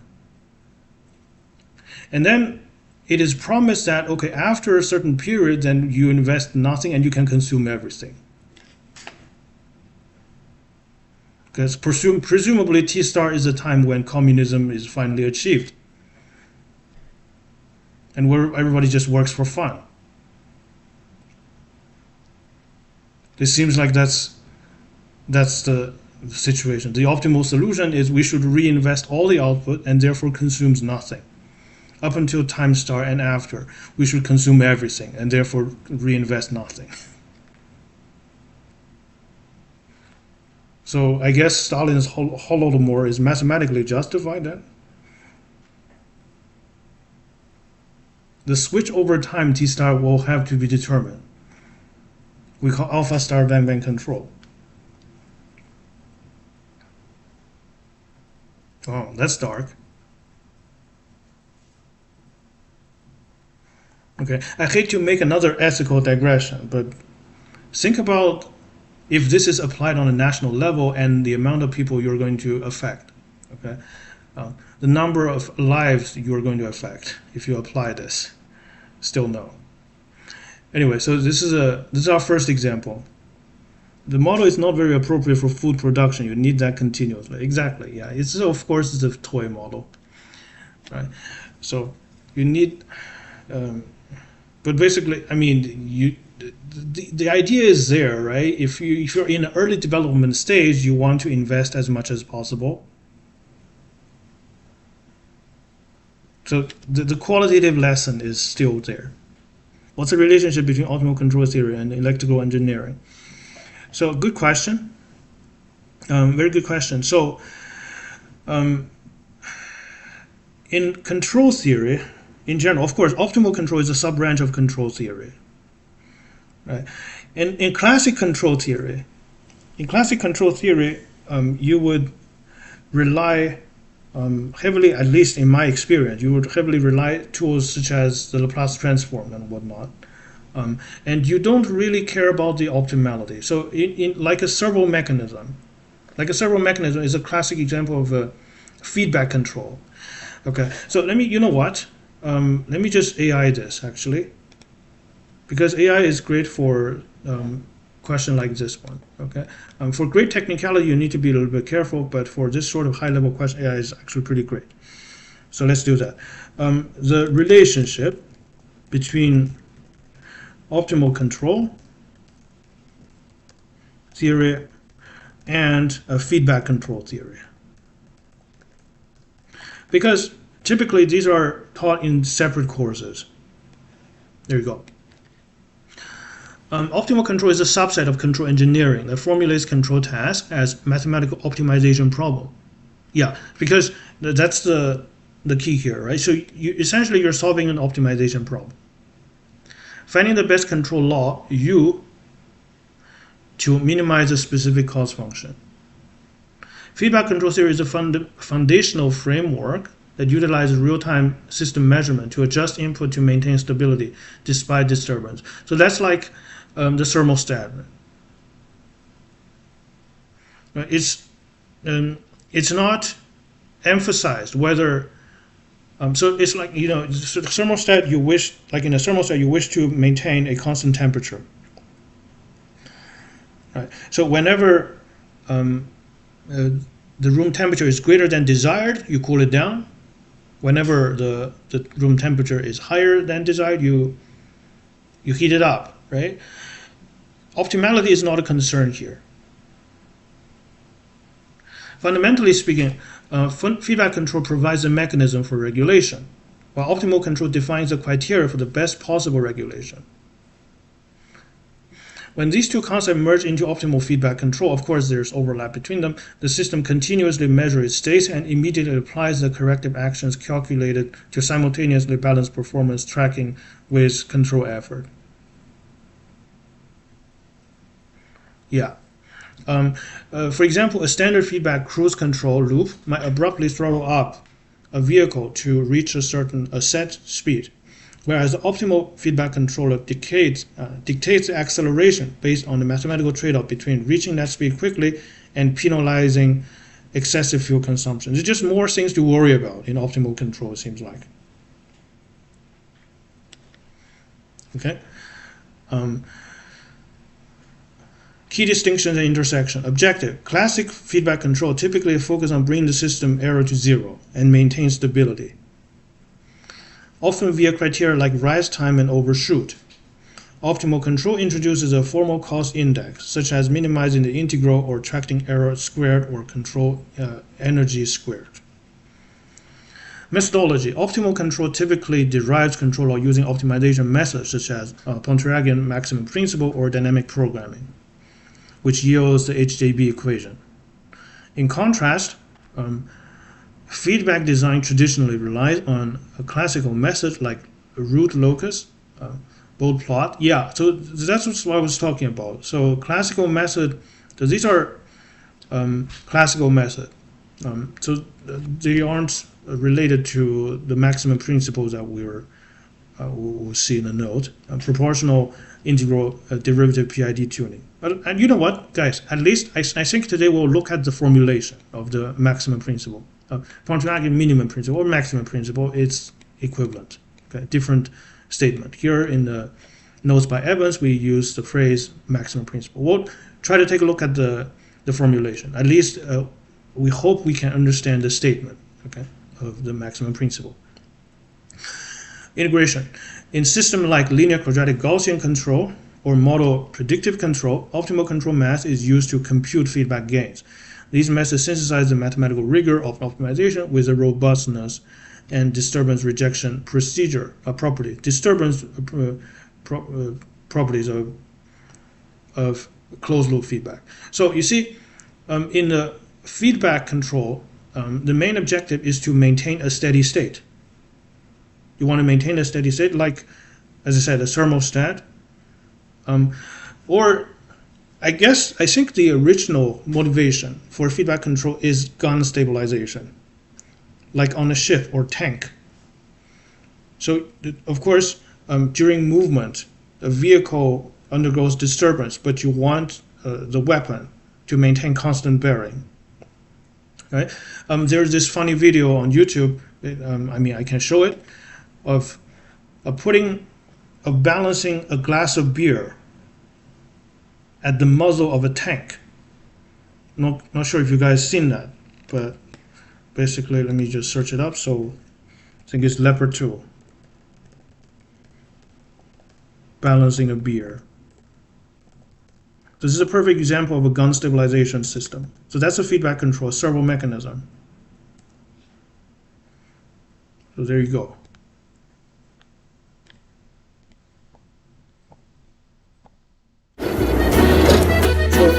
Yeah, that's a typical example of feedback control. The main objective is to destroy disturbance.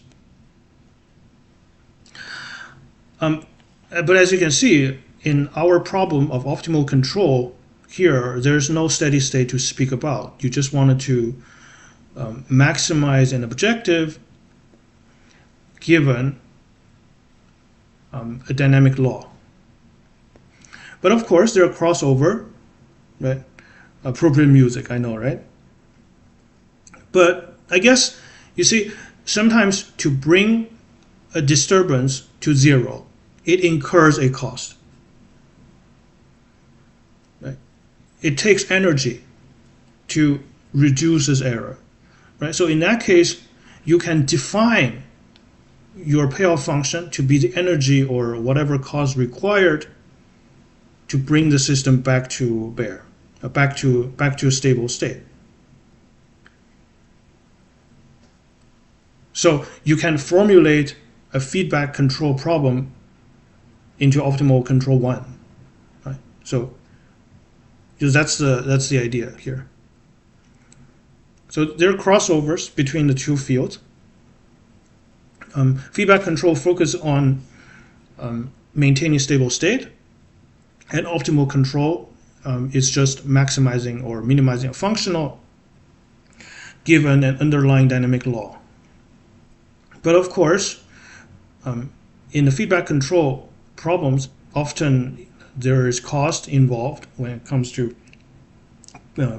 eliminating disturbance, and that cost can be formulated as a functional, as a payoff functional of the force of the intervention or the control function.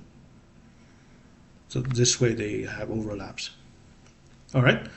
So hopefully that's a good enough answer. All right. So anyway, in the bang-bang principle, the main problem is to determine the switchover time, T star. Okay.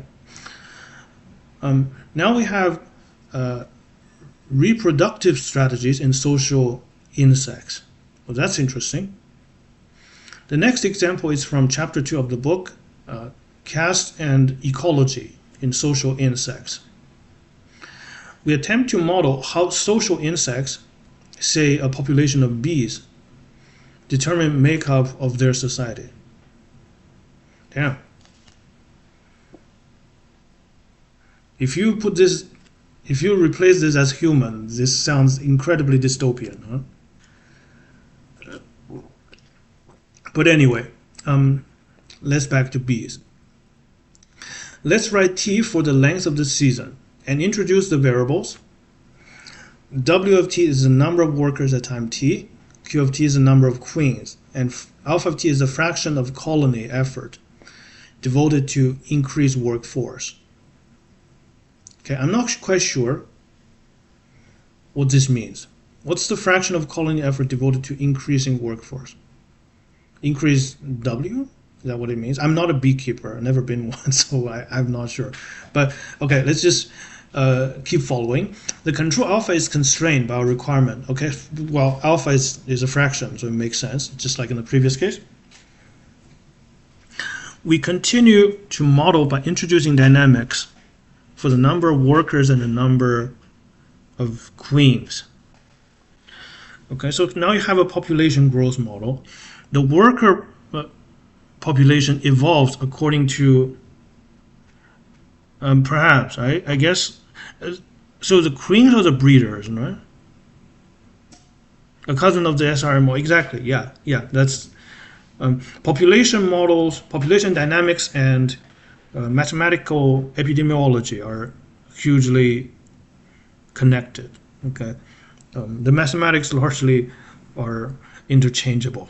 Free the bees.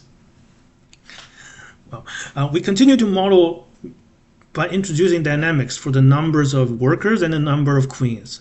The worker population evolve according to this differential equation. W dot equals minus mu WT plus B times S of T. What's S? Anyway, we'll keep reading. Alpha of T times W of T. So here, interestingly, there's no Q here. Okay, and of course you have an initial condition. SR control doesn't have the control aspect. Yeah, exactly. It's just pure dynamics. But you need a dynamic model first before you can introduce some sort of intervention.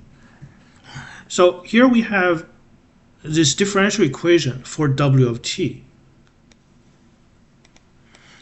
But there are a few questions that need to be answered. First of all, mu is a given constant, a death rate. Okay, so minus mu. This is, if without the second term, it's just an exponential decay. Without the second term on the right-hand side, W dot equals minus mu of T is just an exponential decay. B is another constant, perhaps birth. And S is a known rate. S is a known rate at which each worker contributes to the bee economy. What the heck? I guess this is similar to the model of production, output production model that we've seen earlier. So imagine now we remove death. Okay, there's no death anymore. Then alpha is the fraction of colony effort devoted to increased workforce. So this is something that we have control over. Right? So this is alpha, and let's multiply dt on both sides. So dw is b times s times alpha w dt. Actually, you know what? W dt now makes no sense now. W dt does not make sense. The dt should be combined with what? dt should be combined with s. Let's rewrite this. So s dt is now a separate quantity. So alpha times w. Alpha times w is the fraction of workers being selected to increase workforce. So these guys are meant to increase workforce. B is a constant, so we ignore that. What's S dt? S of t is the known rate at which each worker contributes to the bee economy. So S of t perhaps, yeah, it's time dependent. Perhaps it has to do with the biology of bees. So how much nectar is stored per instantaneous dt? So yeah, so S of t, so S of t is S of t times dt. S of t times dt is the amount, right? S of t times dt. Okay, so S of t times dt is the amount each worker contributes to the B economy, contribution of each worker during the time t to t plus dt. It would probably change over season, exactly. So that's S is probably seasonality, some sort of seasonality function.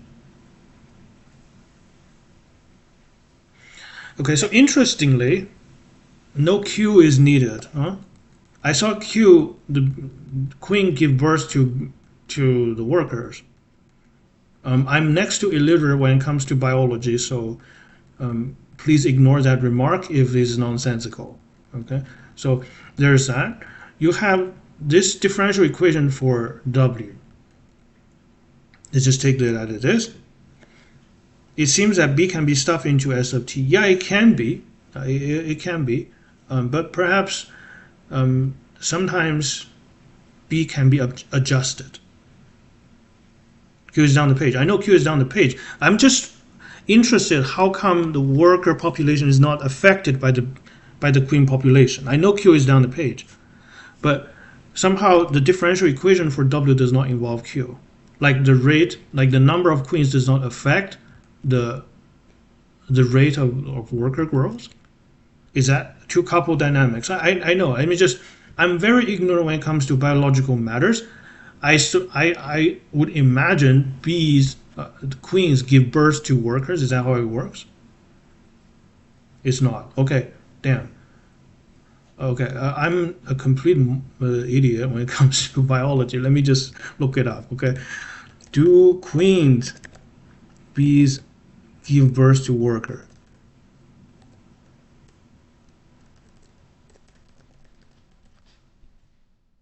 Because that's all that matters. Yes.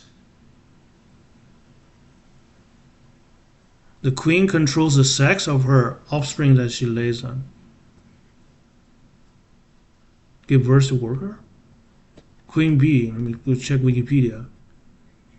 It's typically an adult and mated female that lives in a colony or hive of honeybees. With fully developed reproductive organs, the queen is usually the mother of most, if not all, of the bees of the beehive, which include worker, right? Queens are developed from, what's that? I have no idea, selected by worker bees and specifically fed in order to become sexually mature. So I don't understand why. Perhaps it's a small time interval. Like queen don't give birth to workers. Okay, that's odd, but well, this is the math. You see, this is perhaps, I mean, the controversy. A lot of controversy in applied mathematics isn't about mathematics. It's just problem formulation. I mean, technically, it has to do with mathematical formulation. I'm not talking about the solutions, right? I mean, I can probably apply the Bang Bang principle or the Pontryagin maximum principle to solve the problem, but how can we just ignore growth rate, huh? I don't know.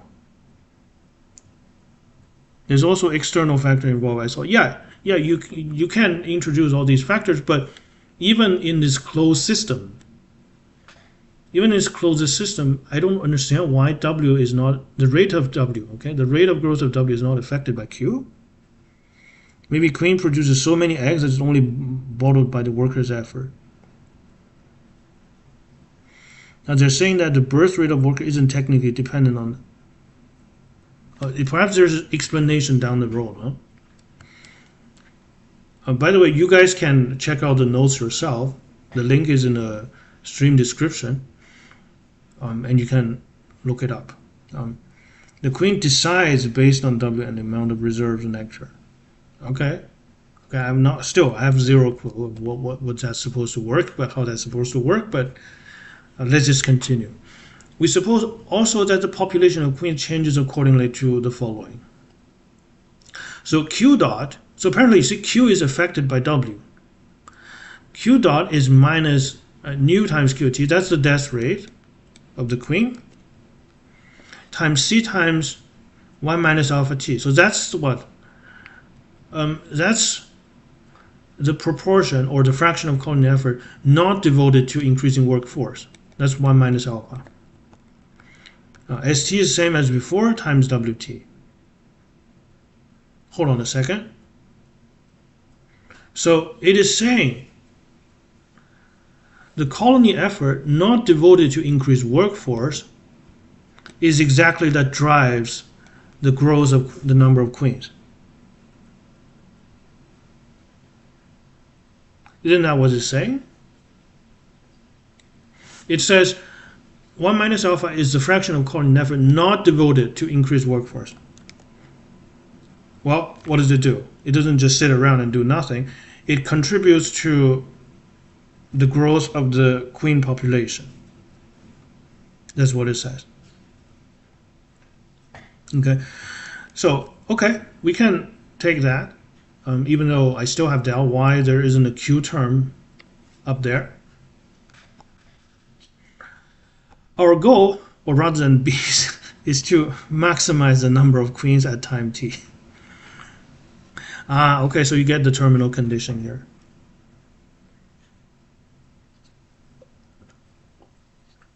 There's no running payoff. The answer once again turns out to be a bang control, as we'll explain later. Okay, so I suppose it's the same diagram here. Is there a time? Yeah, there's a fixed time.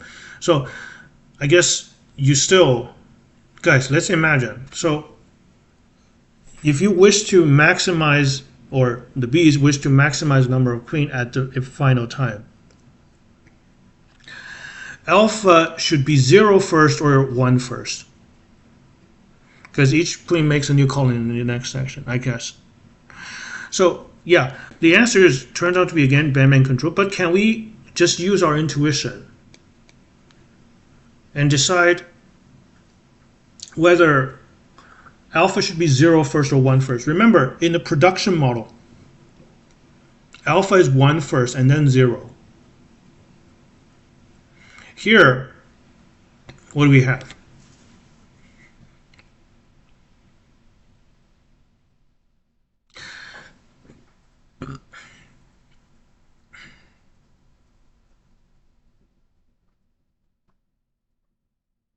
So I think it should be 0 first, huh? Actually, you know what? And there should be 1 first too. So initially, you want to make the Q dot as large as possible. So you should spend the first part of the season increasing the general population from a certain point, focusing on the birthing queen for the next season. So my intuition is in the at the start. So before the switching time, this is what I mean. Before the switching time, you want to make Q dot as large as possible.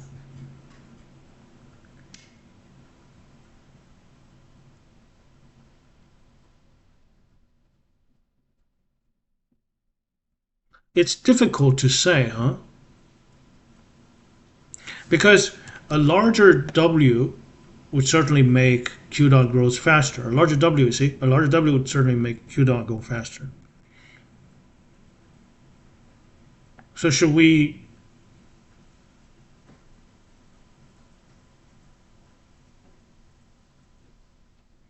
if alpha is large at first, then W dot is experience rapid growth, I suppose. Then why should you switch it to 0 then? Well, why should you switch it to 0? I have no clue. Because this is not trivial, huh? Just using intuition, no, I'm not seeing the obvious solution there. No, you don't need to spend the resource on queens at the start of the season. Hence, there's only one single queen in the colony for Moses' lifetime. So what do? You start with 0 before the switching time, and then turn it to 1. Once again, I have a very little intuition of how this works because, well, domain knowledge. Do we?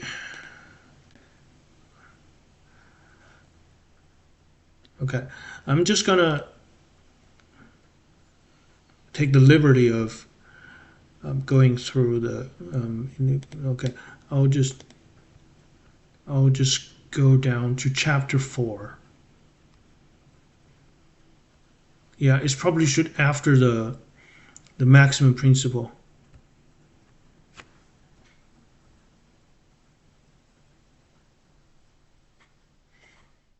All right, hang on, hold on a second.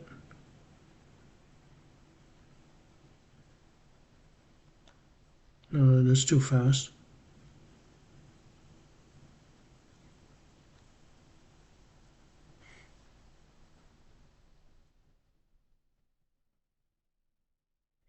Let's say search B, bees.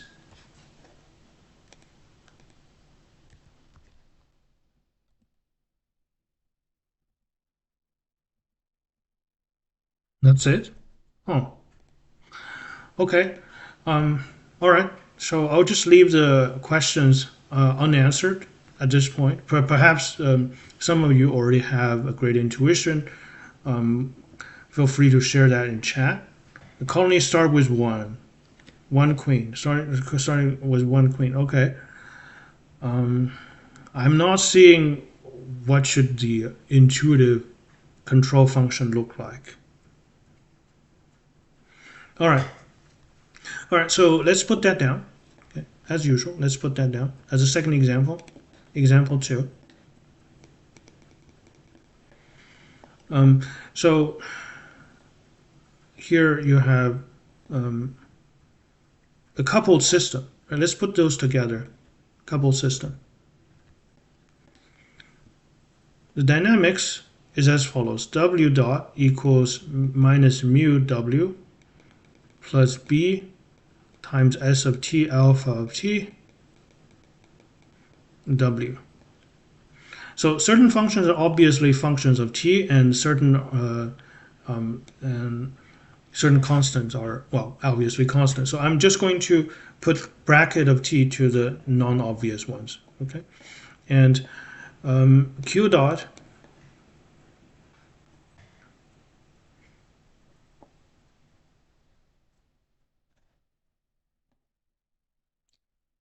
Zach says, I remember you from Leicester. Do you manage to go through entire books or do you do outtakes? Like, did you finish the measure theory? No. Yeah, I do measure theory regularly on Tuesday.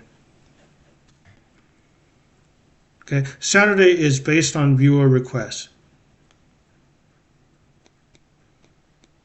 So, as unfortunate as it may be, optimal control might be a one-off thing. Okay.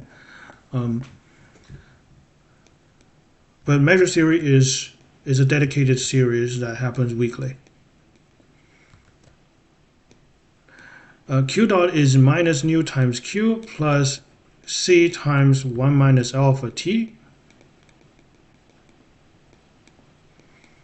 Once again, times S of T times W. So that's the dynamics with initial condition.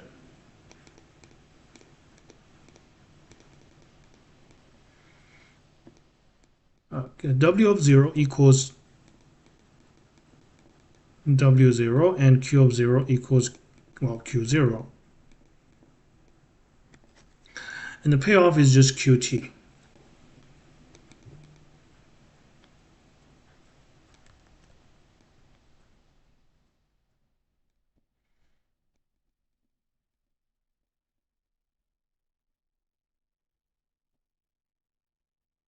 We still have not introduced actual measures. Well, we're on our way because we introduced outer measure and we introduced sigma algebra. The whole point is that outer measures when restricted on sigma algebra is a measure.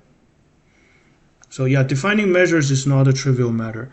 I think this is a good, accessible topic to attract viewers to the channel, just enough to meet the appetite. Thanks for taking requests from an intro dude. I know, right? There's so many good topics. But once again, I know that.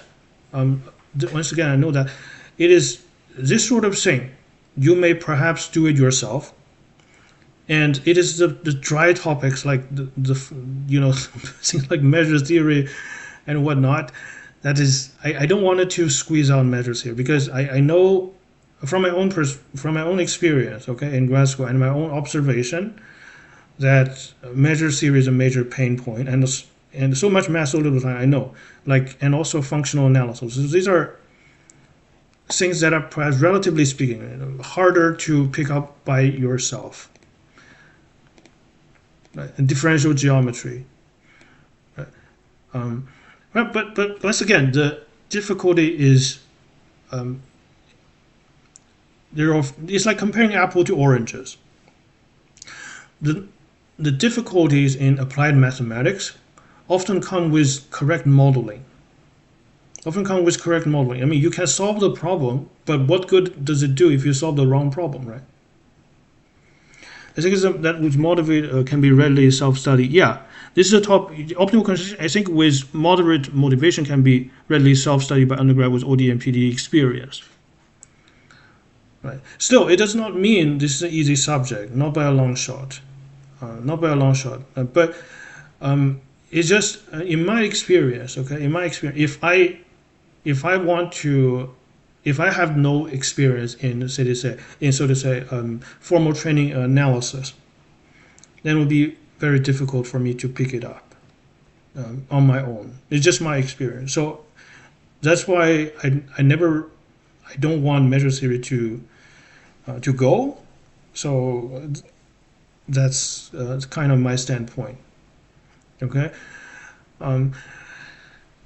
Yeah. So I don't know. This is a one-man operation. I mean, I gotta know my limit.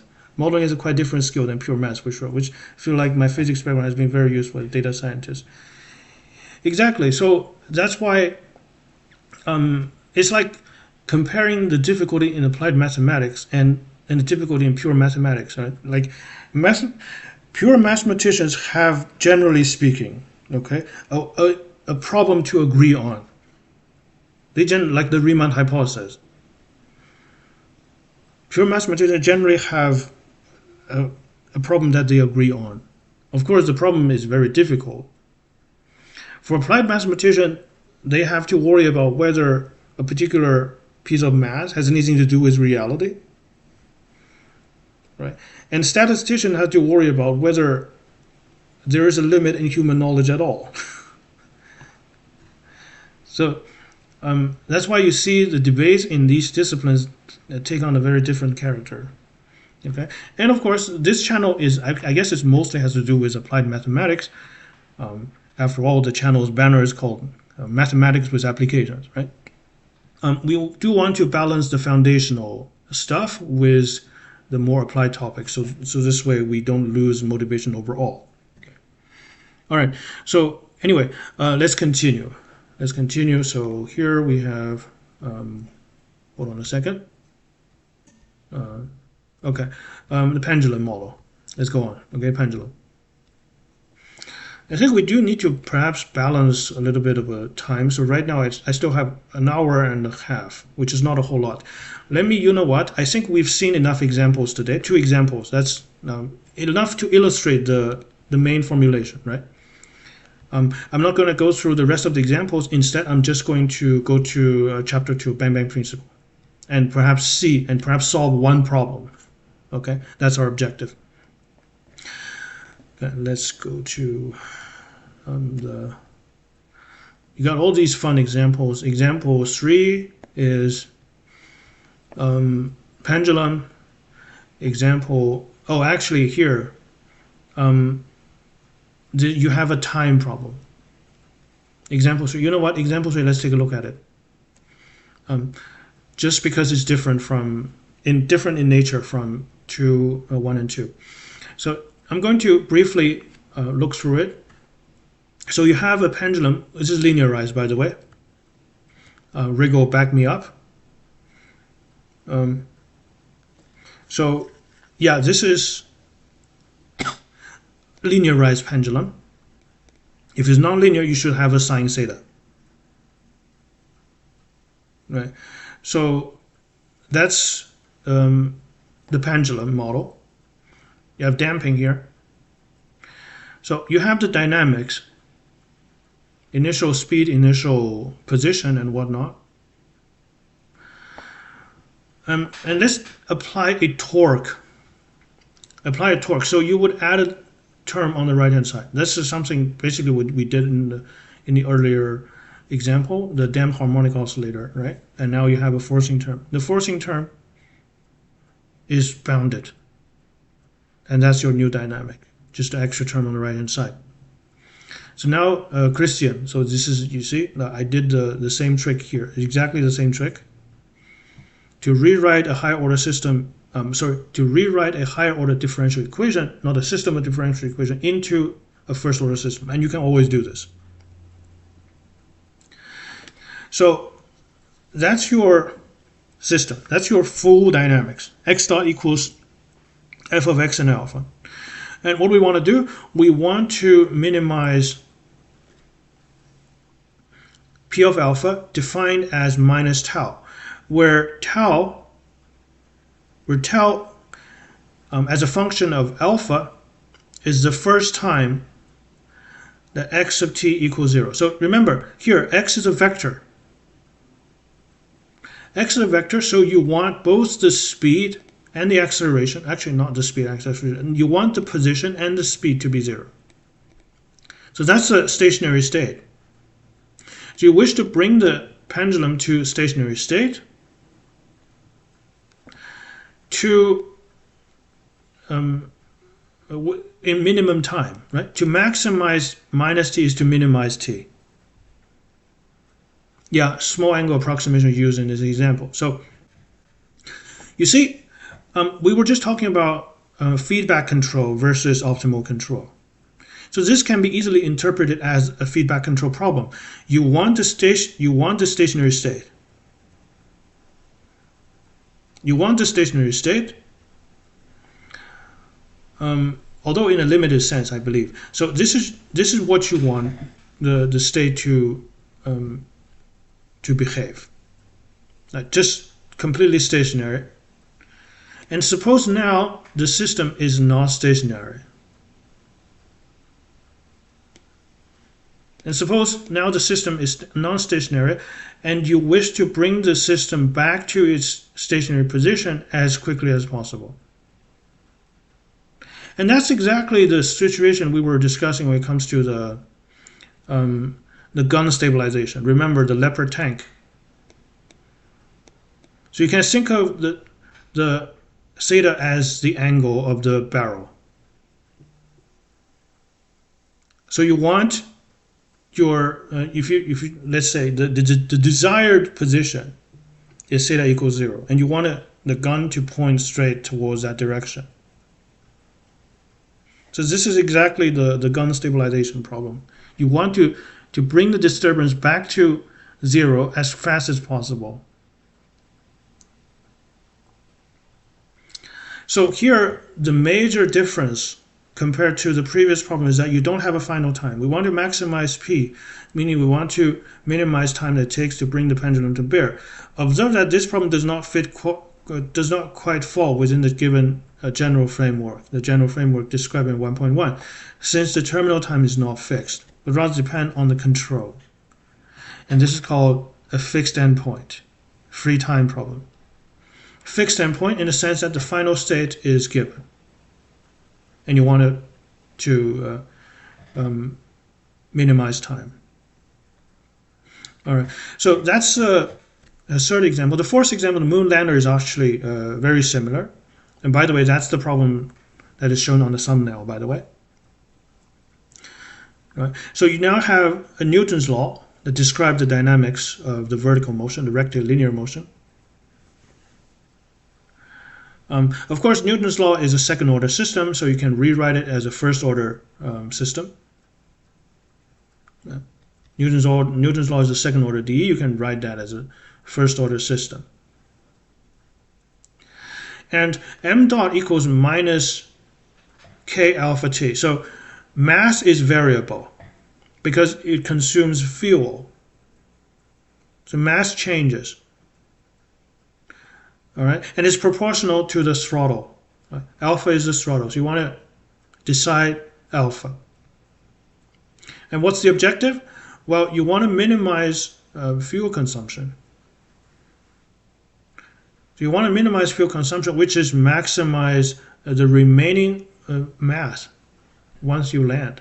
So tau is the landing time. M of tau is the mass when at landing. So you want to maximize m tau. So once again, this is a variable endpoint problem. You have a fixed state. So, hey man, love your videos. Thank you so much.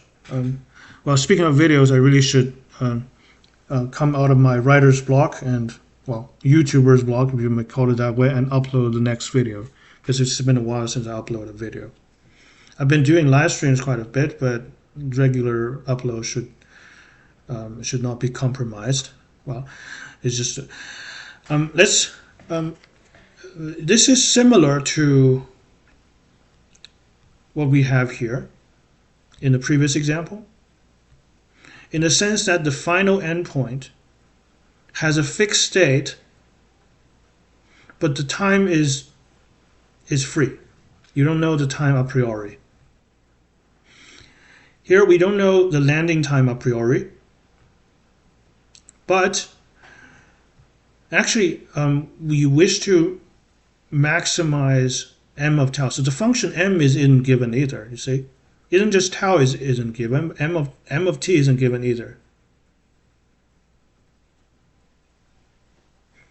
Right, so that's the functional we wish to maximize. And also there's extra constraint. That is, the height and the mass stays non-negative the whole time. There's extra constraint due to physical restriction. All right. So I'm not sure if this will be important later on, but basically that's the full formulation. Okay. So and now let's get into chapter 2. Chapter 2, shall we? Let's get into chapter 2. I hope we can have time to cover the geometric solution, but I wanted to get to Bang-Bang principle. See, chapter 2 is controllability and Bang-Bang principle. Chapter 3 is time optimal control. I suppose the pendulum problem and the moon landing problem would fall into time optimal control problem. All right. Chapter 4 is the Max principle. Chapter 5 is dynamic programming. Chapter 6 is game theory, mostly differential games, like the paper we saw earlier about naval strategy, surveillance and evasion, and that sort of thing. Here you have chapter 7, introduction to stochastic control theory. So that uses a lot of dynamic programming techniques. Ito stochastic calculus, see? Good stuff. Anyway, let's get into chapter 2. Okay, I still wish to get into at least the statement of the Bang-Bang principle and hopefully the Max principle. All right, controllability. Perhaps for the rest of the stream, I will not write notes extensively. Okay, the purpose of writing notes is to deliberately slow things down a little bit, because just wanted to make sure that all materials is digested rather than just received. Okay, so basically we wish to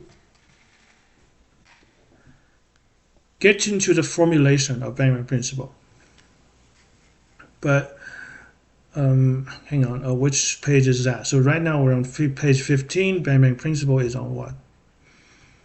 Bang-Bang principle is is here. You know what? Why don't we practice a little bit of a nonlinear reading? Because I was just mentioning this in my Discord. So I was saying that if one wants to stay focused, learn how to read nonlinearly. Have one realistic objective and center around that. Right? So, I mean, I wanted to get into the Bang Bang principle. I'm not saying what's before is unimportant, far from it, but just I want to see what we need to understand that. What do we need to understand that? So let's get into the Bang Bang principle. Because we already have an idea of what Bang Bang principle is like in the production example. Remember here? It turns out that it is mathematically optimal to engineer the greatest famine, perhaps not one of the greatest famine in human history, as it turned out. But we'll see about that. Here, let's see the statement, Bang Bang principle. All right. Okay. For this section, we take A. Remember what A is. A is the value or the codomain of the control function. So A is in the cube minus 1 to 1m. Because the control function can have multiple components, which is not necessarily the same number of components as in the state variable. So let's just take, you can always scale things to, you can always scale, and you can always scale, I mean not always, but assuming A has a interval range, it's an interval range for each component. Yeah, we're taking the optimal solution as a face value so far. No proofs that the Bang Bang is the optimal solution. No, we haven't seen any proof. In fact, most of the time we just spend on modeling and problem formulation. Okay, which, to be honest, is, if I may say so, the right way of doing applied mathematics. You don't dive into proofs, okay, because you want to make sure you're not solving the wrong problem. Because the proof is studying. Proof is a lot of investment. I mean, if you want to actually apply mathematics, not just pass a test, the main focus actually should be on the modeling. The proofs is secondary. All right, so here we have the definition. A control alpha. A control alpha is called Bang Bang if for each time t greater or equals 0 and for each index I equals 1 all the way to m. Obviously here I labels the components, the coordinates. Proof heavy book to next joke. I know, I mean we're doing measure series, but that's pretty proof heavy. Right, so that's the definition of Bang Bang principle. At each time, the component function has an absolute value of 1. So it's either 1 or minus 1. But that being said, the switching time for each component might not be the same. Okay? It does not say all the components need to go from 1 to minus 1 or the opposite. It just says each component always have a value of 1, a constant of, sorry, each component has a absolute value of 1. So alpha t is generally speaking discontinuous. Right. So you might have a different, my point is you might have different switching time for different components. And you even might have multiple switching time for the same component, or it doesn't matter, right? So it just says for each time the absolute value of the component is 1.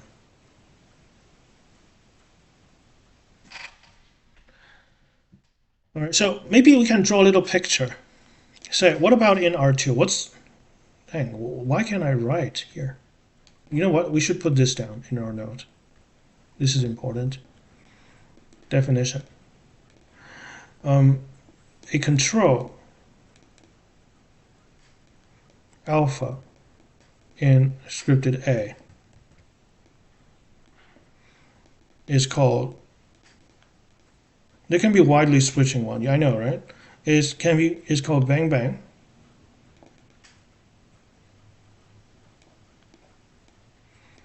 If for all t greater than 0, greater or equal to 0, and for all I, alpha I of t, absolute value equals 1. Right, so let's take a look at the picture. For example, if let's just say m equals 2, so you have a R2, and of course the cube is just a square. So this is A. 1 minus 1. So that's the set.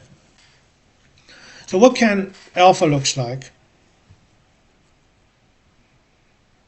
So imagine if it's just these 4 corners, no? It's just alpha can only take values on these 4 corners. Because these are the values where the components have absolute value of 1. So the alpha function, okay, behaves this way. It is piecewise constant. It stays at each corner for a finite time, okay, before switching to another corner. And the switching sequence, well, of course, we don't know yet. Where does bang bang come from? Bang bang is just, is that a Russian term? I don't know. Perhaps. That's the definition.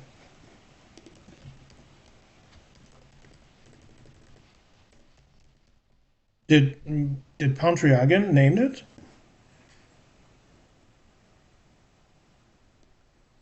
So here, bang bang control, 2-step on-off control. It's like a switch, a water heater, thermostat. Symbol of bang bang control.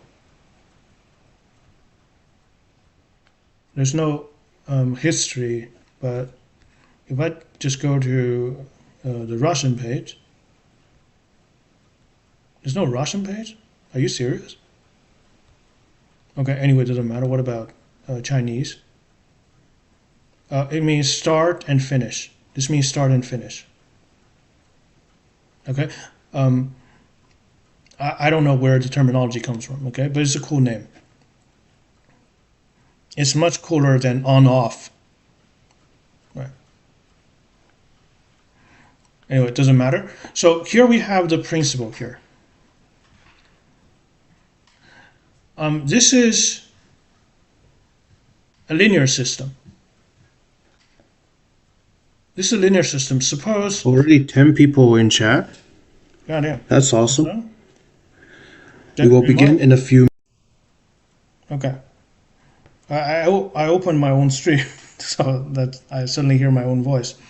Yeah, it means something sudden, which makes sense, right? So, which is this has a timeline. What do you mean?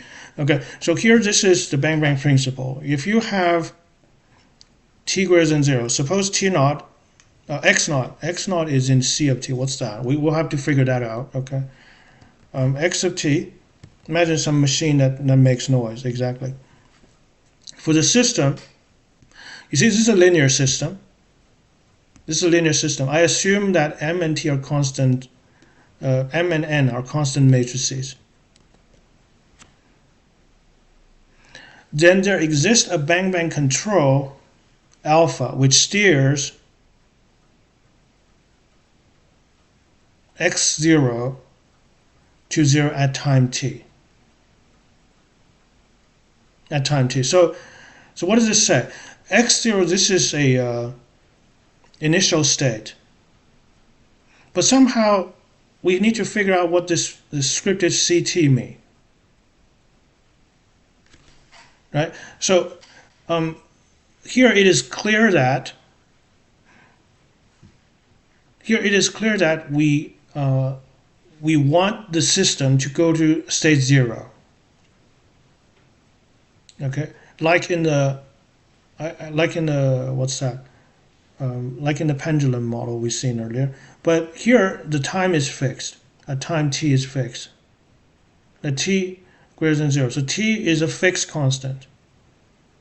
We want the system to reach a desired state, in which case that's the 0 equilibrium state, at a fixed time. Then there exists a bang-bang control alpha which steers x0 to 0.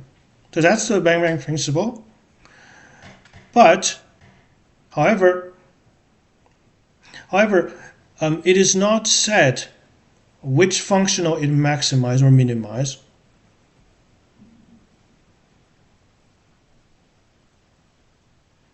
Right? So it just says there is a bang-bang control that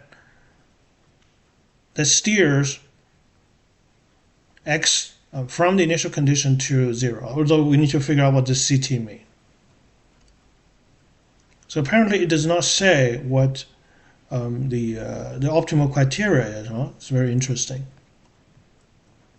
To prove this theorem, we need some tools from functional analysis. Among them, the Krein-Milman theorem, expressing the geometric fact that every bounded convex set has an extreme point. All right. So here's some functional analysis, but let's not dive into that yet. But I wanted to... What's the optimality condition? Because we don't see any, right? It's just we don't see any, but that's okay. And that's okay. Let's come back to the main definitions of this chapter. So perhaps right now we're only worrying about controllability at all, right? So perhaps right now we're only worrying about whether, you see, this is an existence result. There exists a bang-bang control which steers x0 to 0 at time t. This only discusses the notion of possibility, right? So if, if such objective cannot even be accomplished, because there's no a priori reason that an arbitrary dynamical system can just reach any state you want. Right? So first, we need to address the question of controllability. Right? We want to know that if reaching such a desired goal is possible at all. And then we can talk about optimization, right? Like in engineering, they say, get it working first and then optimize. Hold on a second. Why is my phone not charging?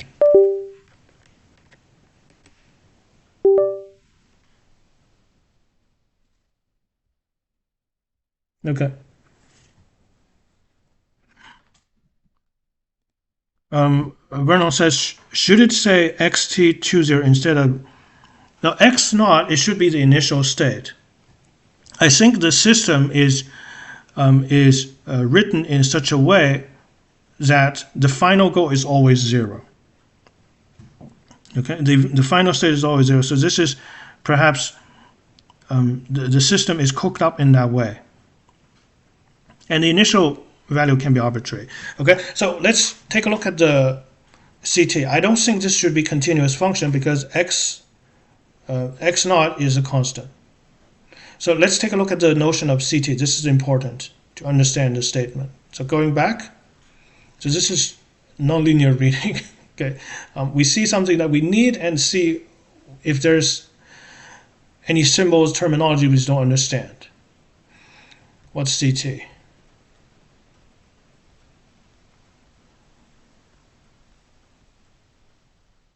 Okay, I need to put it fixed fit height. Okay, let's go back.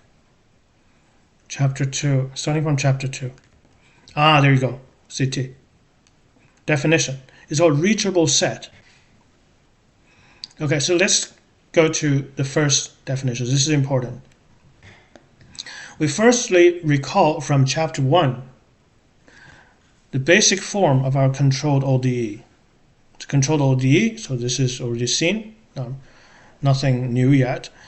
This chapter addresses the following basic controllability question. So given the initial point x0 and the target set, okay, the target set is not a single point, the target set, S in Rn, does there exist a control steering? Does there exist a control steering the system to S in finite time? No, it's not the cost function. We're not even considering cost at all. Malagoki, we're not even considering the cost yet. It's just a controllability question.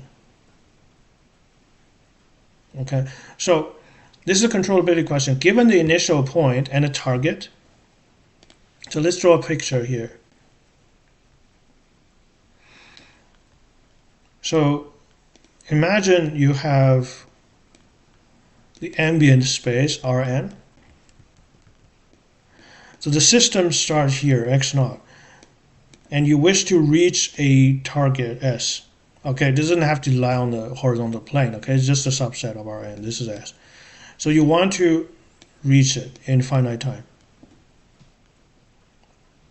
Okay, so this is x of t. For some little, okay, for some given t, positive t, you want xt to be in S. So that's the question here. For the time being, we will therefore not introduce any payoff criteria that would characterize optimal control. You see, there's no cost function.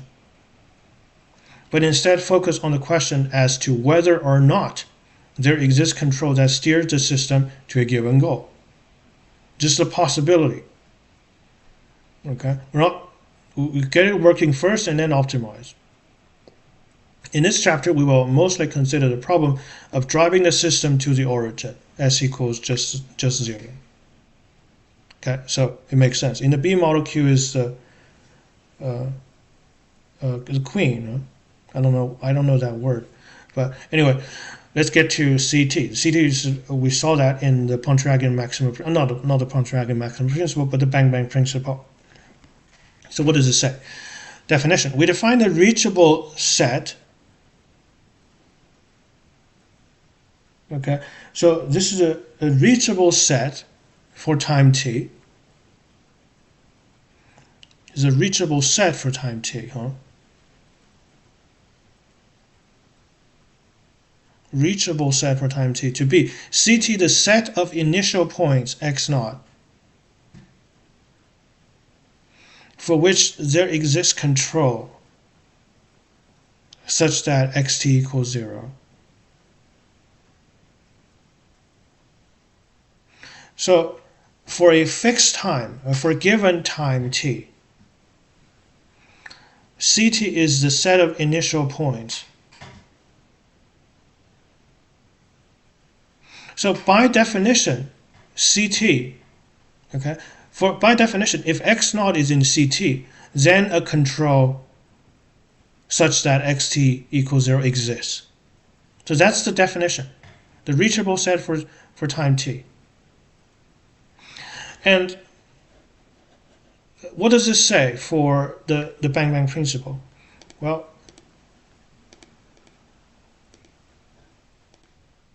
the Bang-Bang principle said, remember, keep this in mind, take a mental screenshot, okay, of this definition. Here, in theorem 2.8,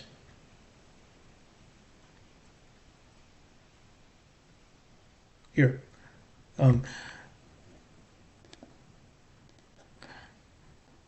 right here. Suppose x0 is in CT. That means suppose x0 is in the reachable set for time t. Yeah, for different finites, CT can be potentially disjoint. You mean, yeah, it certainly can, but here we're fixing 1t. We're not considering multiple reachable sets yet, right? So given a time t, supposing x naught is in CT simply means there exists a control. Okay, there exists a control such that the system can go from x naught to t. But what does it have to do with Bang-Bang principle? Bang-Bang principle says there exists a Bang-Bang control. Right. So simply by the assumption x naught in CT, we are assuming a control exists. Assuming a control exists, then for the linear system, there exists a Bang-Bang control. Vermont says, so if 0 is reachable by one control, then it is reachable by Bang-Bang controls. Exactly. Actually, it's not 0 is reachable, okay? So we say x naught is reachable. I know it's kind of weird, right? Because you're going from x naught to 0. But because 0 is always the final state, we actually call x naught to be reachable. Okay? Because CT is a reachable set, remember? CT is a reachable set for time t. So x naught in CT may be restated as x naught is reachable. So if for the given initial condition, there exists a control that steers the system to 0, then a Bang-Bang control exists. So that's pretty much what the Bang-Bang principle is saying. Okay, so now we understand the statement. If there's a control, then there's a Bang-Bang control. So far as you can see, there's no optimality whatsoever. But perhaps we can, once again, going a bit ahead of ourselves and look at the Max principle. Because in chapter 1, we argued that the optimal control turns out to be bang-bang. But here, this is just a reachability criteria. It's just a reachability criteria. I mean, it's interesting, but we didn't seem to have a state in, for example, the production model here. We don't seem to have a desired state in the production model. You see this example 1 here. What's the end state? What's the final xt? There's no such thing. Right? We don't care about, say, the production rate at the final time. We don't care. We just want to maximize p. Okay, so that's interesting. It seems like it's solving a different problem. That's what I'm saying. Okay, but here, I mean, we can at least understand the Bang-Bang principle. It fails. I mean, at this point, it's still not clear how it is connected to the examples in chapter 1. But we can understand the statement on its own. We are just declaring no, we're not saying it's optimal at all. There's no optimal criteria, right? We can't even just say it's declaring x equals 0 is optimal. Declaring x equals 0, that's the goal. That's the goal. So the goal, it may be a Pyrrhic victory. It may cost you an arm and a leg. But we're not even putting that into consideration. We're simply saying whether xt can be 0 for some t at all, right? So, all right. So that's cool. But perhaps we can go to chapter 4 and just take a look at the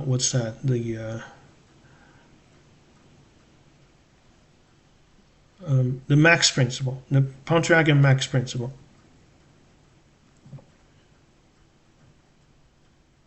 Do you have a statement?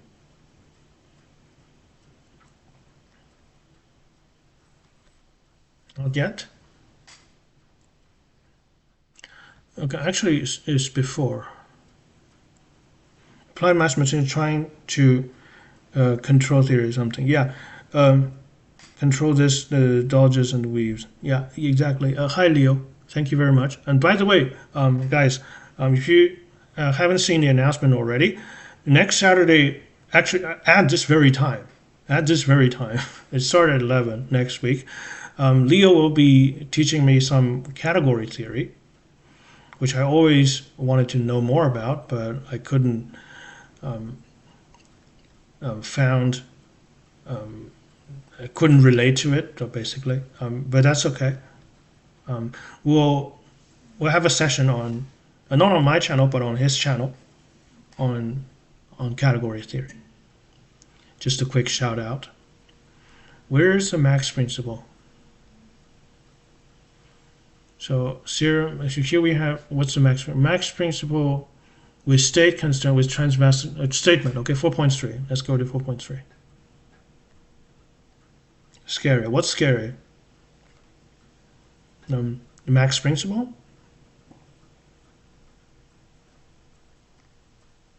Okay.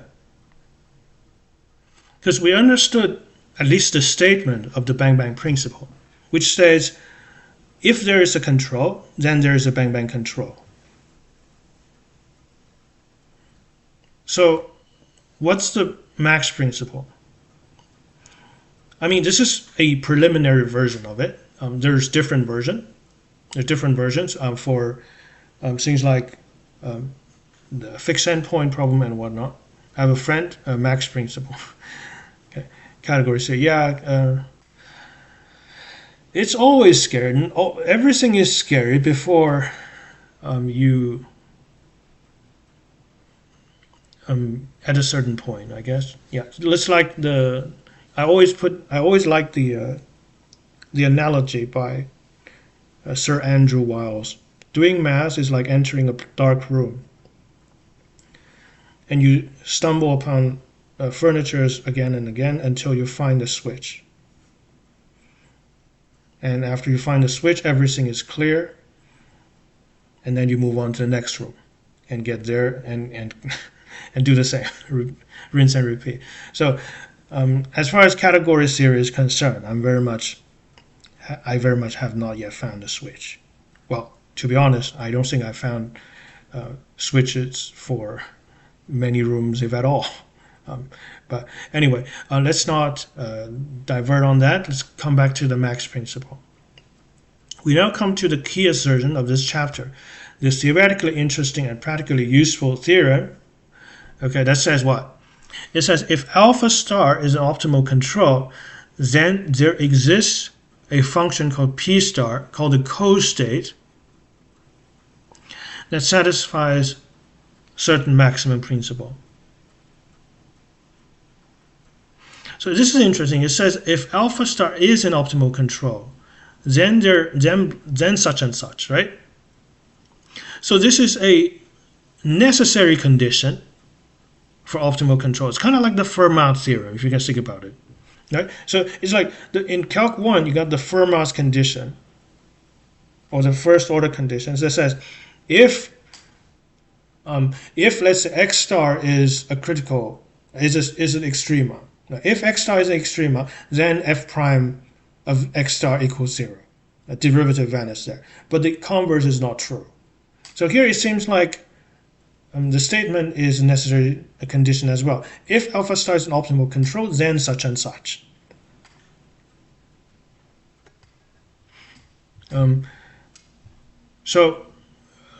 We should think of the function P star. Yeah, it's a good question, Leo. Why would you do this? It's a good question. I think everyone has their own answer. Why do math at all, right? And this is sort of the philosophy of mathematics that I'm interested in, not the academic stuff, the ontological status of mathematical knowledge. Is it discovered or invented? Like, who cares? I don't care. It's more about, for me, the philosophical interesting question is why do mathematics at all, and what's the relationship between a person that does mathematics and his own work? Like, what does doing math to your own soul? That's the sort of question I'm interested in. Anyway, so coming back to the statement, we should think of P star as a sort of Lagrange multiplier. P star is a sort of Lagrange multiplier. Interesting, because essentially we're doing constraint optimization, right? Because now the constraint is not a fixed equation, but rather a dynamical system. So that's the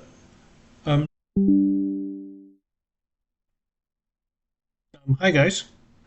Yeah, the internet went down for a second, for a minute or so. See you all next Saturday. No, you're not killing the stream. It's just my crappy little internet. What can I say? Anyway, so here, let's get into the Max principle. 3 point sections 3.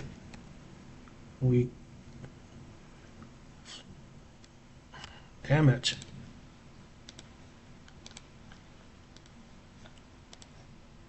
Okay, sorry.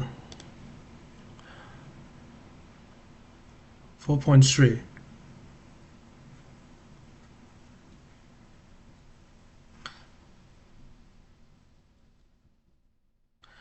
Of course, we're not going to bother with the proof in this stream because it uses functional analysis.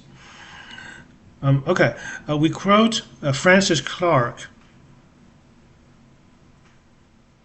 The maximum principle was in fact the culmination of a long search in the calculus variations for a comprehensive multiplier rule, for which the correct way to view it is PT. Yeah, PT is so-called co-state, is a Lagrange multiplier.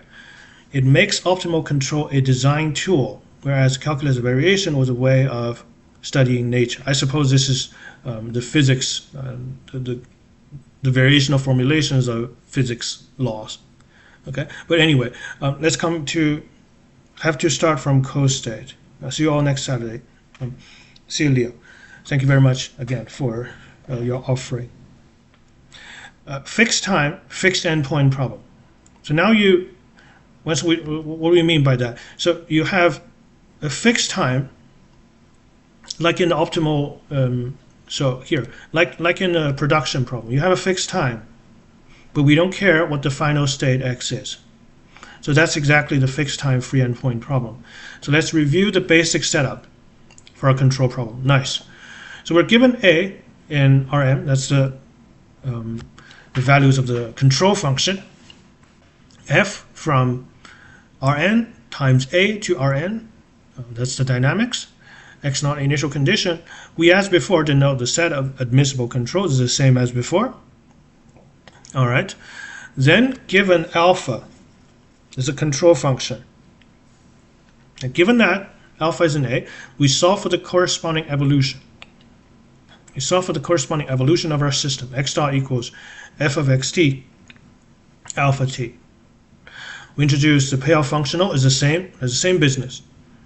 Okay, where the terminal time is given, running payoff r is given, the terminal payoff g is given. Okay, so this is exactly the same setup we introduced earlier. What's given is the structure of the payoff functional and the terminal time.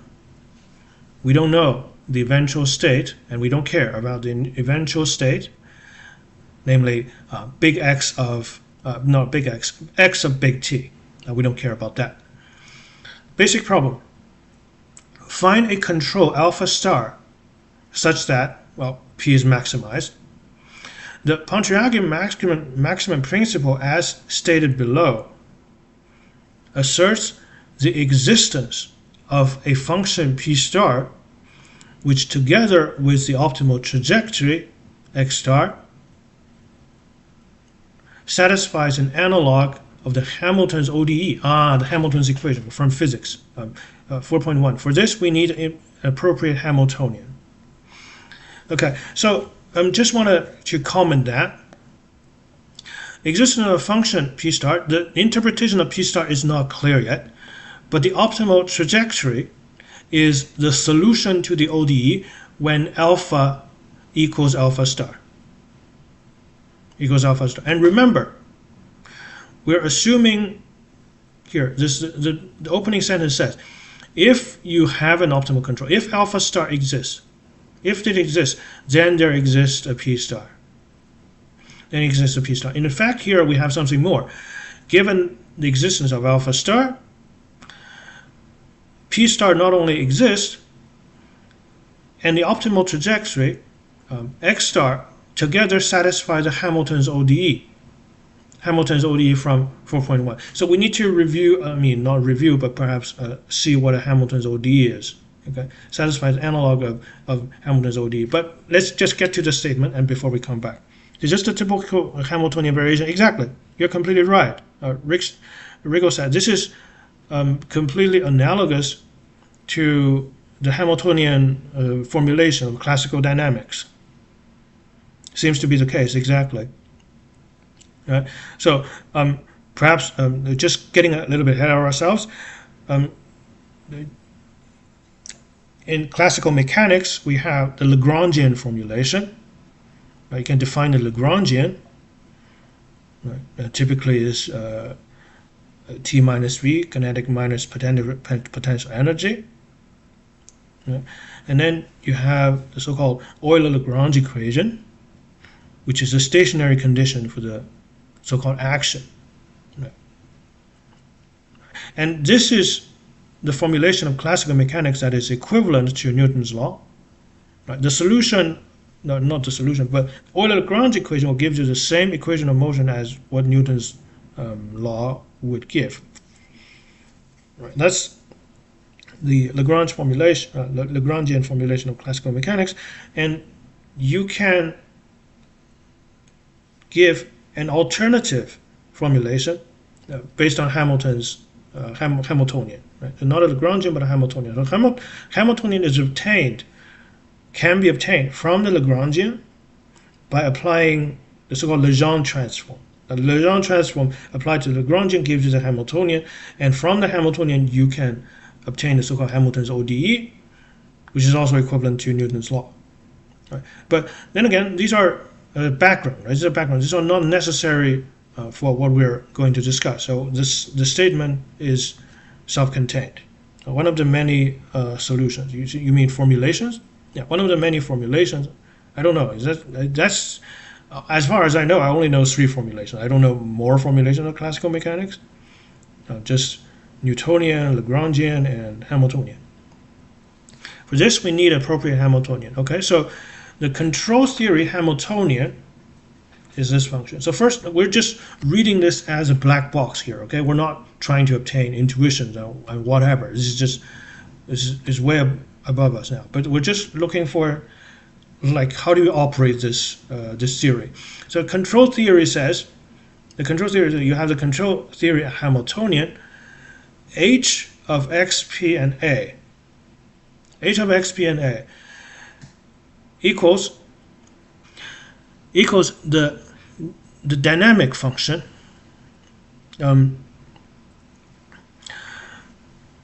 yeah, it seems like arbitrary difference of kinetic minus potential.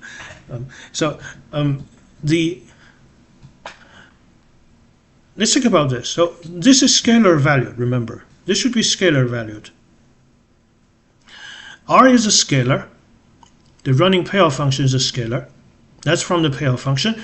And F is a dynamic function. F governs the dynamics of X. And then you take the dot product with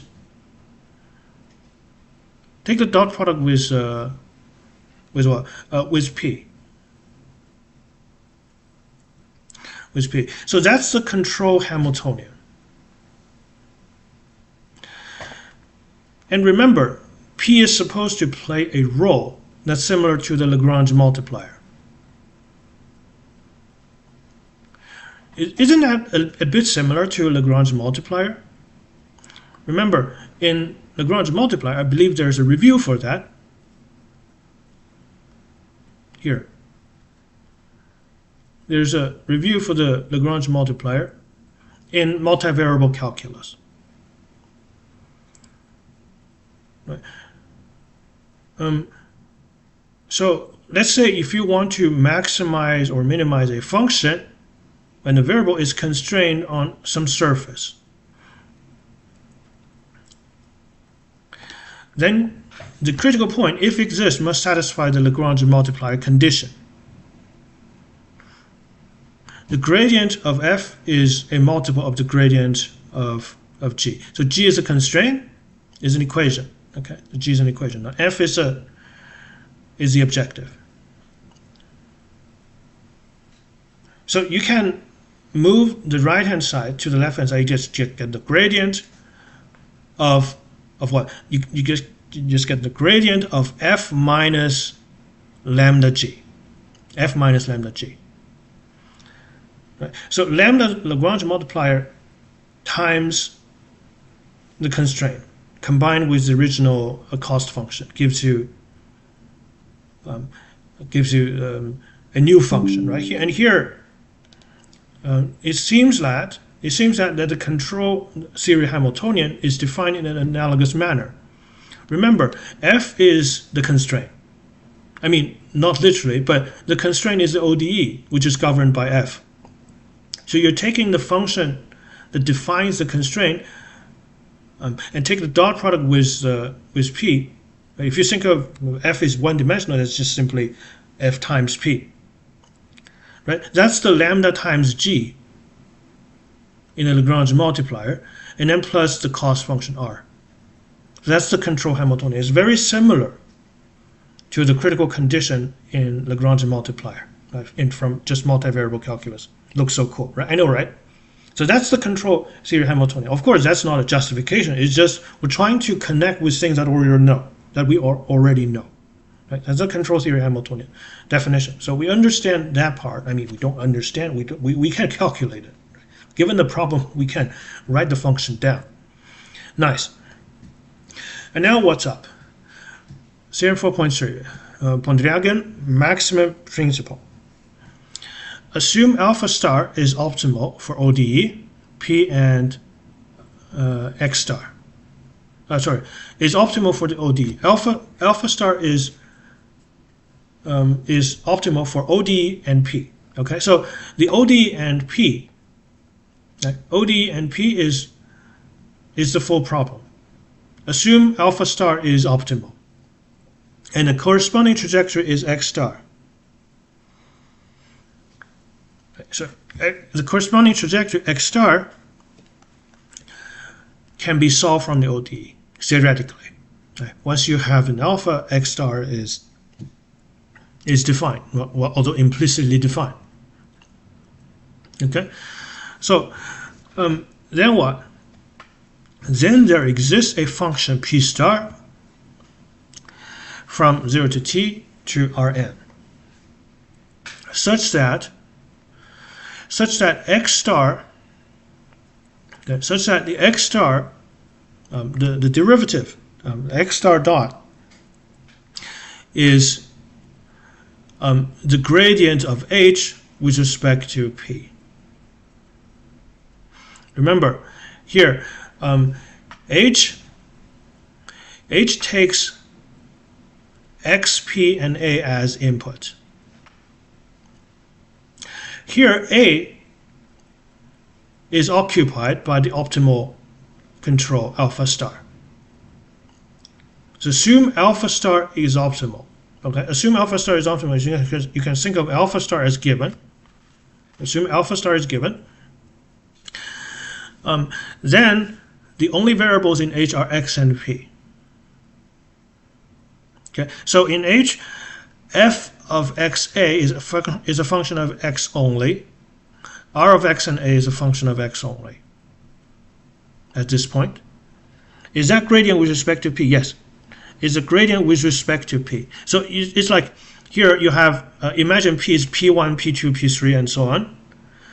The right hand side, the gradient with the subscript p means dh over dp1, dh over dp2, blah blah blah, dh over dpn. So it's gradient with respect to p, because this is analogous to the Hamilton's equation. Okay, and actually gradient in the direction of p would make no sense. You can only talk about a scalar valued function. You can talk about the directional derivative of a scalar valued function. H is a scalar valued function. If you think of p as a direction, then the directional derivative would be a single scalar. X dot is a vector. So x dot, there are n derivatives here. Okay, the first ODE has n derivatives here.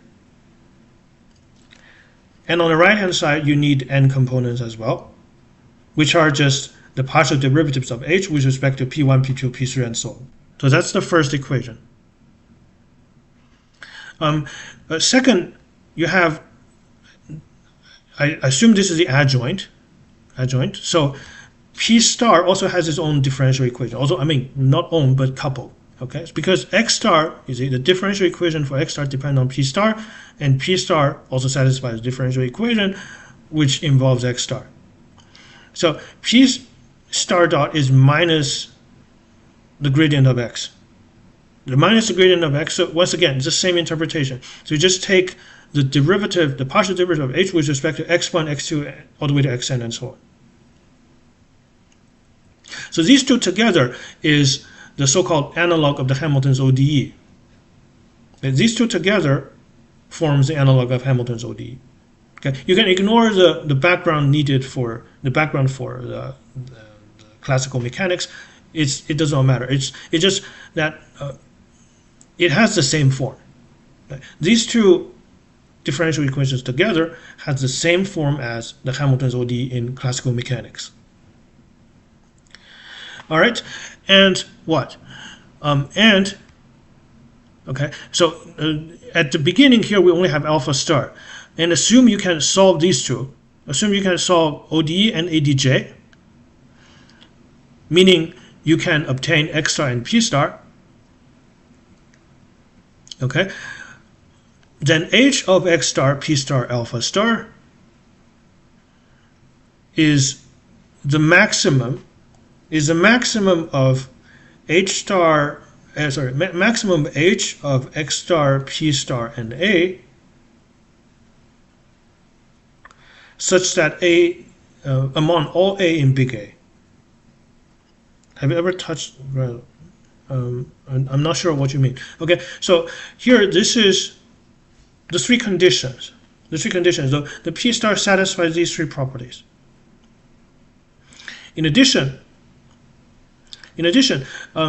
h is constant in T. So it's some sort of conserved quantity. Right? I know physicists love that. This is some sort of conserved quantity, like conservation of energy. Finally, we have the terminal condition. Which is what? P star of T equals the gradient. P star of T equals the gradient of G x star of T. Okay, so this takes the final payoff, the terminal payoff into account. So that's the full statement of the Mach's principle. Well, that's a whole lot. That's a lot, right? So I don't know about you, but I think at this point we are ready to apply this to the production problem. Because here, given the problem formulation, we can already write down the Hamiltonian. And for that, we can write down the Hamilton's ODE. And why don't we just solve it to see what happens? Okay, so because we are limited on time, we have only 20 minutes left in the stream. Let's just follow this recipe. And see what we can get, okay, for the economic problem. Okay, so this is, let me write down the necessary ingredient, okay? H is what? H, the control Hamiltonian, XPA is defined as f of xa dot product with P plus R, X, and A. That's the control Hamiltonian. And the Mach's principle gives you these ODE.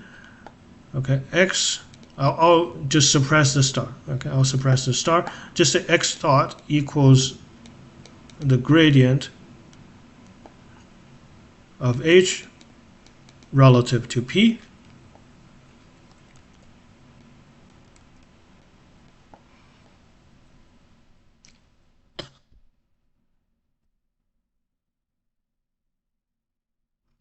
And x of t, okay, you know what, I'm just going to suppress that. So this is x dot, p dot, I mean, we can at least calculate these partial derivatives. The gradient of h relative to x. And finally, you have the these conditions, okay? And you have p, finally, the terminal condition p of, okay, the optimal, the co-state, p of big T equals the gradient of g. It doesn't matter for the production problem because there's no g there. Okay, so we have these ingredients. Coming back to the first example, can we apply this recipe at least? I think we can write down h. That shouldn't be too difficult. What's h? H is scalar value, so dot product is just simple product. K times A times X times P. That's the first term. And then plus R. What's R? R is 1 minus A times X. Can we simplify? Doesn't seem so. Just keep it that way. That's H. So what's the gradient of H? Well, it's just one variable, so P is just one variable, so it's just dH over dP. dH over dP, that gives you KAX. Okay, and what's dx? What's gradient over x? So that's dH over dx. You get KAP plus 1 minus A. It's a simple differentiation. Okay, so what does the ODE say? Well, the ODE says x dot equals k. Well, I mean, I need to use alpha here. In the Pontryagin max principle, alpha should be substituted into the right-hand side of the ODE. K times alpha t times x of t. And then you have p dot equals minus the gradient of h. Oh, that's what? That's minus k alpha of t times p minus 1 plus alpha t.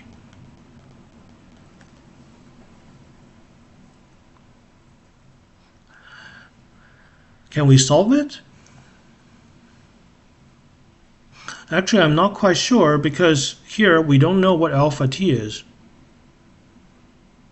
Remember, there's another condition that h should be conserved. Maybe we can make use of that.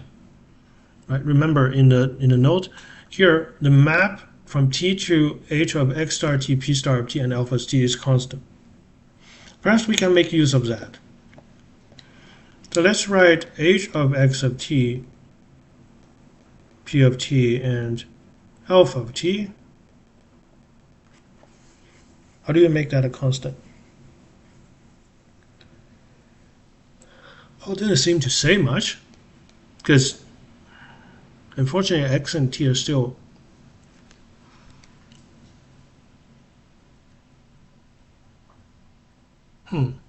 I don't know. Actually, we might need to keep reading. But this is at least we have the differential equation set up. Is it, because there are too many unknowns here in big H. Okay. That's okay. Let's keep reading. So we're at least able to apply the principle and write down the ODEs, even though we don't know how to solve for alpha t. If let's say this is a constant, does it close the system? Does it close the system? Well, I think it does. I think it does. Although we don't know what the constant is, no? We don't know what the constant is. Because h, if this is a constant, then it should be h when x is 0, p is 0, alpha is 0. So x of 0 is given. So just h of x naught. But the rest of the two aren't given. And if you use the final condition, then p at big T is known, but you don't know x big T and alpha big T. So it's very weird. Okay, so let's keep reading. Remarks and interpretation. The identities ADJ are the adjoint equations, and M is the Max principle. Know that ODEs and ADJ resemble the structure of Hamilton's equation. Sure. Is that a statement on necessary convergence? What do you mean necessary convergence criteria? What do you mean convergence, actually? So the Max principle says, assume you have an optimal control, alpha star. Then this is what the optimal trajectory should behave. So that's what the Max principle is about. It's kind of like the Lagrange multiplier statement in calculus. Assume an optimal point exists, and it should satisfy the Lagrange multiplier identity. So I'm not sure. Okay, I'm not sure. I mean, I wrote down, I applied this principle to example 1, but still we're not sure how do you proceed further. Let's continue. So these are the formulations, right? A different setting. Okay. All right, applications. How do you use the Max principle? We mentioned earlier the costate can be interpreted as sort of Lagrange multiplier. Sure. Okay, so can we have that problem? Linear time optimal. So this is time optimal. Yeah, control production. Yeah, this is the one. We return to example 1 in chapter 1. Nice. A model for optimal consumption is simple economy. You see, here we're considering economy rather than the factory. So this is, after all, a model for the national economy, after all. A very simple one. X of t is the output of the economy at time t. Alpha t is a fraction of output. It's all good stuff. We all know that. Because dynamics is known, the consumption is. How can we characterize the optimal control? There you go. Introduce the Max principle. We apply the Pontryagin Max principle, and to simplify notation, we do not write subscript. Yeah, just like I did. We have n equals m equals 1, f equals x times a. Hold on a second. Oh, there's a k missing. So k is set to be 1. Let's see if that matters. Okay, so k is probably doesn't. It just takes a rescaling. Okay, so that's the slightly simplified version. F of xa is x times a. G equals 0. X of x minus a is 1 minus a times x. All right. So this is h. We wrote the same thing.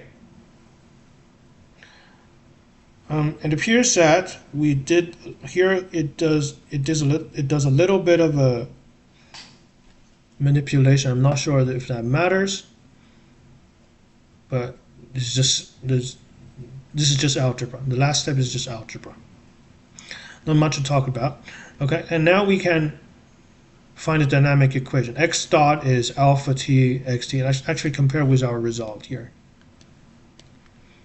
X dot is k alpha t x, right? So because we kept the key, the t here, and the adjoint equation p dot is minus 1 alpha t times pt minus 1. Yeah, that's correct. So we have the two ODEs. This is ODE, this is ADJ. Okay, so far so good. The terminal condition, oh, I forgot to add that, but the terminal condition, because G is 0, the terminal condition T, P of T, is G x of x of t, because G is constant 0, so that's just 0. Okay, the Max principle says, oh, okay, it turns out I didn't use that. The Max principle says, the Max principle says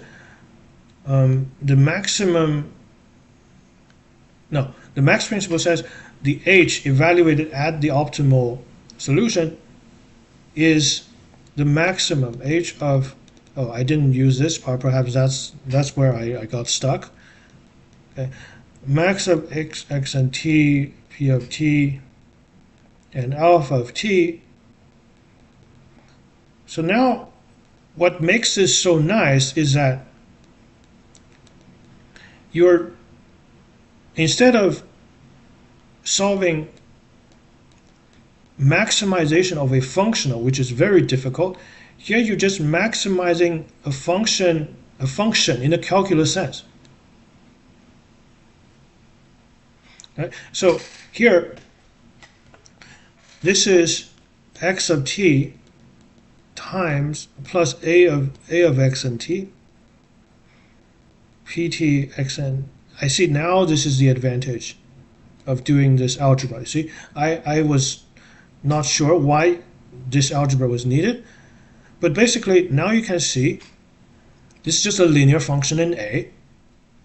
So maximizing the linear function in A is very simple. Hey man, have you covered LQR? No, we no, not by a long shot. Okay, we haven't covered LQR. That's very specific. We're still in the fundamental principles. What we did cover today is problem formulation, the statement of Bang-Bang principle, and the Max principle. And here right now we're trying to apply the Max principle to a toy example. Okay. As Christian once remarked, so many stuff to do and so little time. Okay, so here the Max principle states that the Hamiltonian, the control Hamiltonian evaluated at all the optimal values is the maximum. Okay, is the maximum of the Hamiltonian. See, is here going back. Is the, hold on a second. Let me just. This is very important because we missed that. Okay, I missed that. So, is it here? 4.3.1. Okay, almost there. Okay, let me just briefly scroll back. Yeah, here. Is the maximum of what? Is the maximum of the Hamiltonian? The maximum of the Hamiltonian when you treat x star and p star to be fixed and a as a variable. Just maximize that. And moreover, the left-hand side should be a constant. So this is helpful because here, the Hamiltonian, when you treat x and t to be fixed, is it here? Yeah, here. When you treat x and p to be fixed, and only a as a variable, I think of it because a is 0 to 1. 0 and we always treat, I mean, actually, I'm not sure. Here, a, in the Max principle, is there any restriction on a? Good question, huh? Let's go back to the original statement. Is there a restriction on a? Does it only apply to... No, it doesn't, huh? It doesn't. In the max principle, you do not assume the form of A. Although in the bang-bang principle, we do have that, right? In the bang-bang principle statement, we assume that A is a closed cube. Okay, but anyway, forget about generality at this moment, right? We just wanted to work out this example and hopefully recover the bang-bang control. All right, right now. Okay, so according to M, you see? Because this is a linear function in A. To maximize a linear function in A, it totally depends on the slope.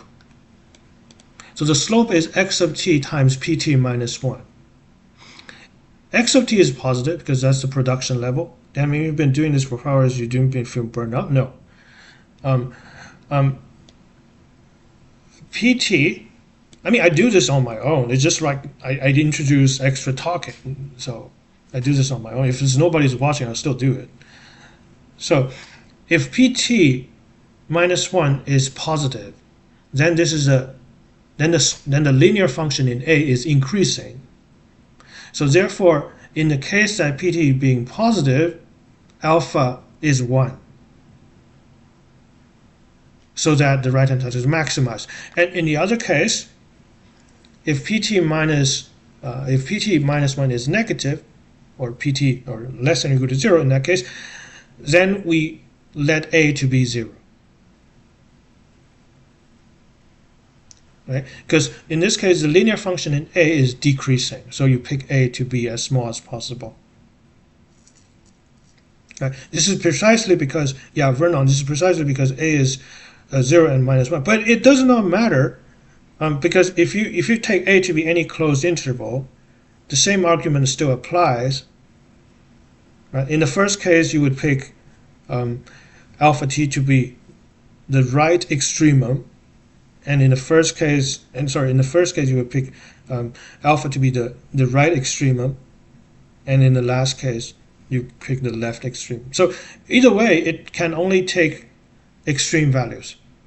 A can only take extreme values. Right? According to M, at each time, okay, here, on the right-hand side, t is fixed. And it doesn't matter what xt, pt are. Right? To maximize the right-hand side, you follow this rule. According to M, at each time t, the control values alpha t must be selected to maximize A times pt minus 1, because x is already treated as a constant. This is so since xt is positive, thus alpha t equals 1. Hang on, we know A is equals 1. Well, how do you jump to alpha then? How do you jump to alpha? Is there a selection on alpha? Because we know the right-hand side is maximized when A equals 1. When A equals 1, when pt is positive. How do we connect that to alpha? Is there a necessary... how do you connect that to alpha? Is there something set in the max principle?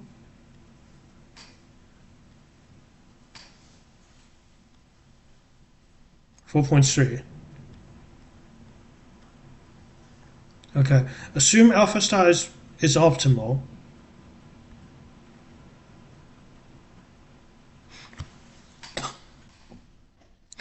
Hold on a second. Well, we know the right-hand side is maximized when alpha is is bang bang, basically, when A is bang bang. But how does that connect to alpha? I'm not quite sure. The thing in max is just H. I know, right? So it's a little bit different. The meaning on the two sides are a little bit different. Here, the meaning on the two sides is a little bit different. Here on the left, in principle, it is a function that depends on t, but we know it should be constant. In principle, it's a function that depends on t because xp, alpha, they are all optimal. It says that this function equals the other function, which also in principle depend on t.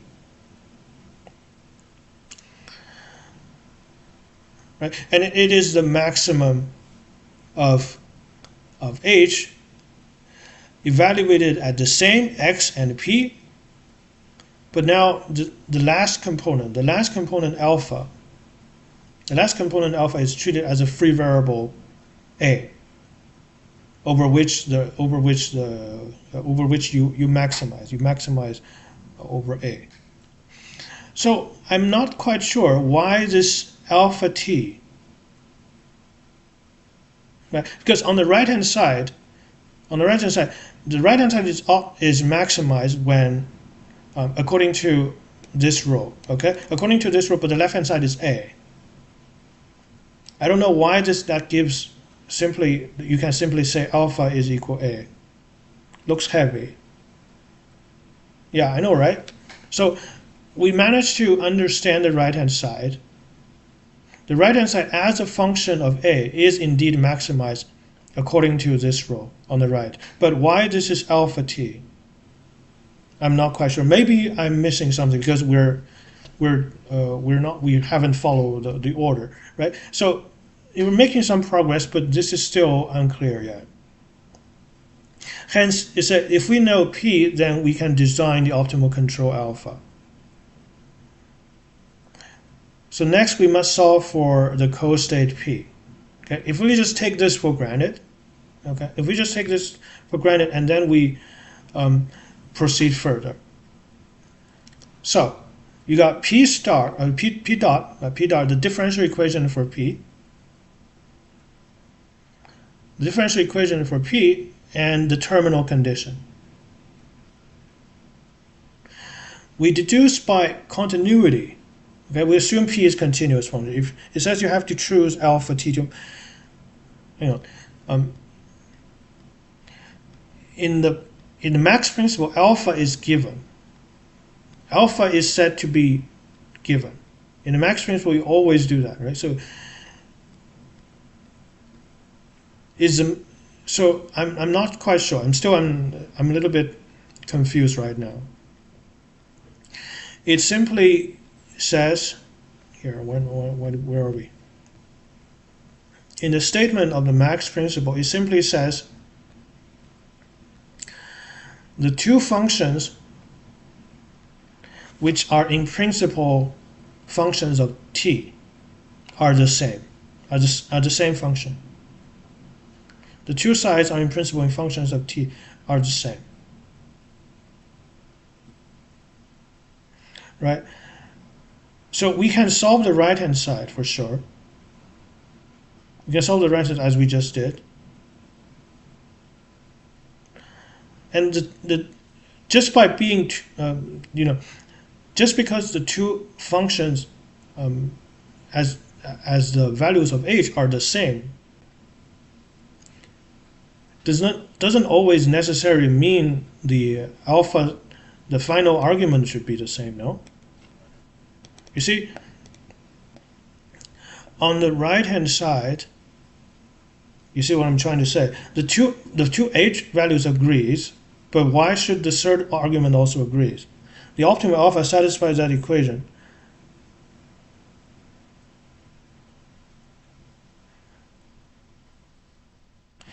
So solving it means we're looking for, so it's like, you see alpha star, so alpha star must satisfy this equation for every t.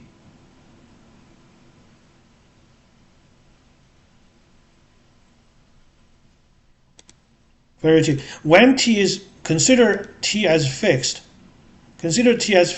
then h on the left hand side equals the max h on the right hand side. For every t, this is true. So does that necessarily imply alpha star? Okay, alpha star is the, okay, let me just put it down here. Can I write it here? Thank you. No, I cannot. Okay, that's too bad. So does m, okay, I'm trying to say, does m, which is the general principle, okay, not the m above, h of x star, I'll have to close the stream very soon. This is unfortunate, but I have other stuff to do. So basically, does m equals, okay, let me just put that down, a in big A, h of x star. Okay, we just have to articulate the issue here. I'm still not super convinced why the maximizer on the right hand side should be alpha star. Does this imply alpha star of t equals the argmax? The argmax of A in big A, h of x star. Does that imply that? Right? For every t. Here. Does that imply that? See you in 2 months. I don't know. I like you mean like returning to optimal control in 2 months. I can't promise that. Okay. I mean, it's very nice material, but it's just that it's difficult to be a one-man department, you know. But yeah, so I figured this should be resolved in order to get the optimal control alpha t here.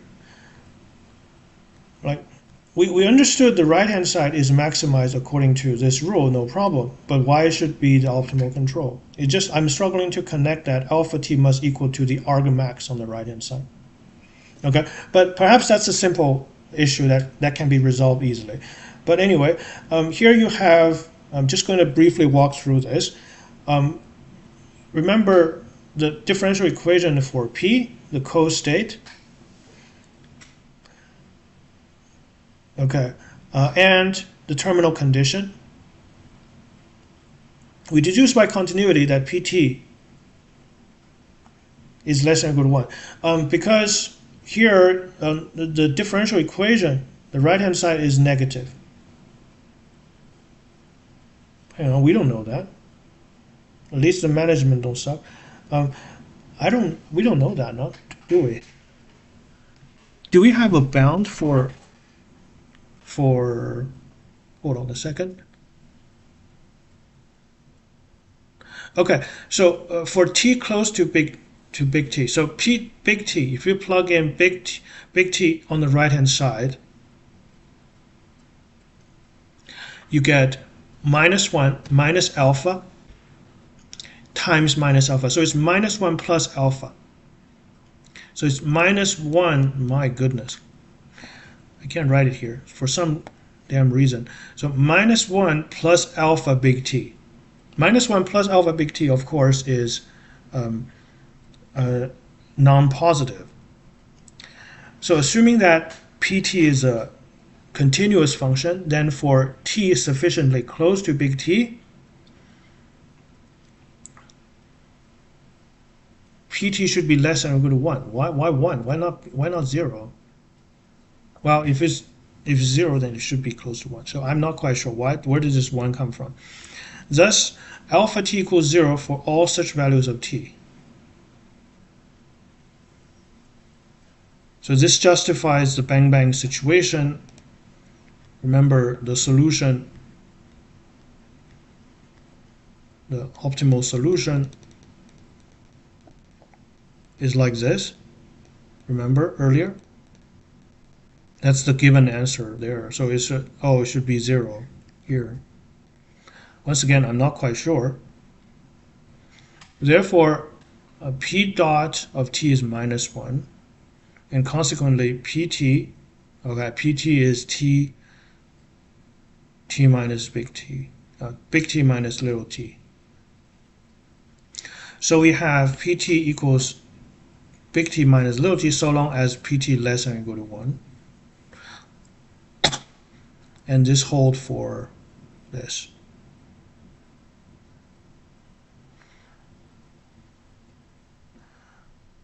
But for the time before t minus 1, you have alpha t equals 1. So the differential equation changes.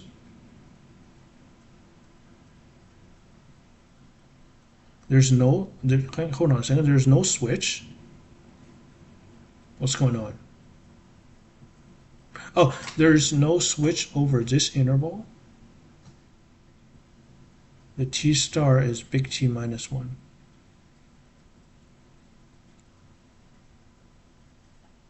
We leave it as an exercise to compute the switch time if the growth constant k is not 1. Okay.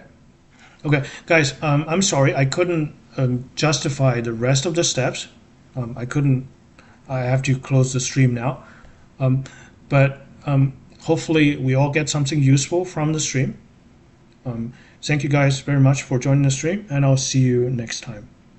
Actually, I'll see you tomorrow morning at the same time. Okay, sorry guys, I just couldn't finish this part. Perhaps we can continue this discussion on the Discord server. Thank you very much for joining the stream. Bye now.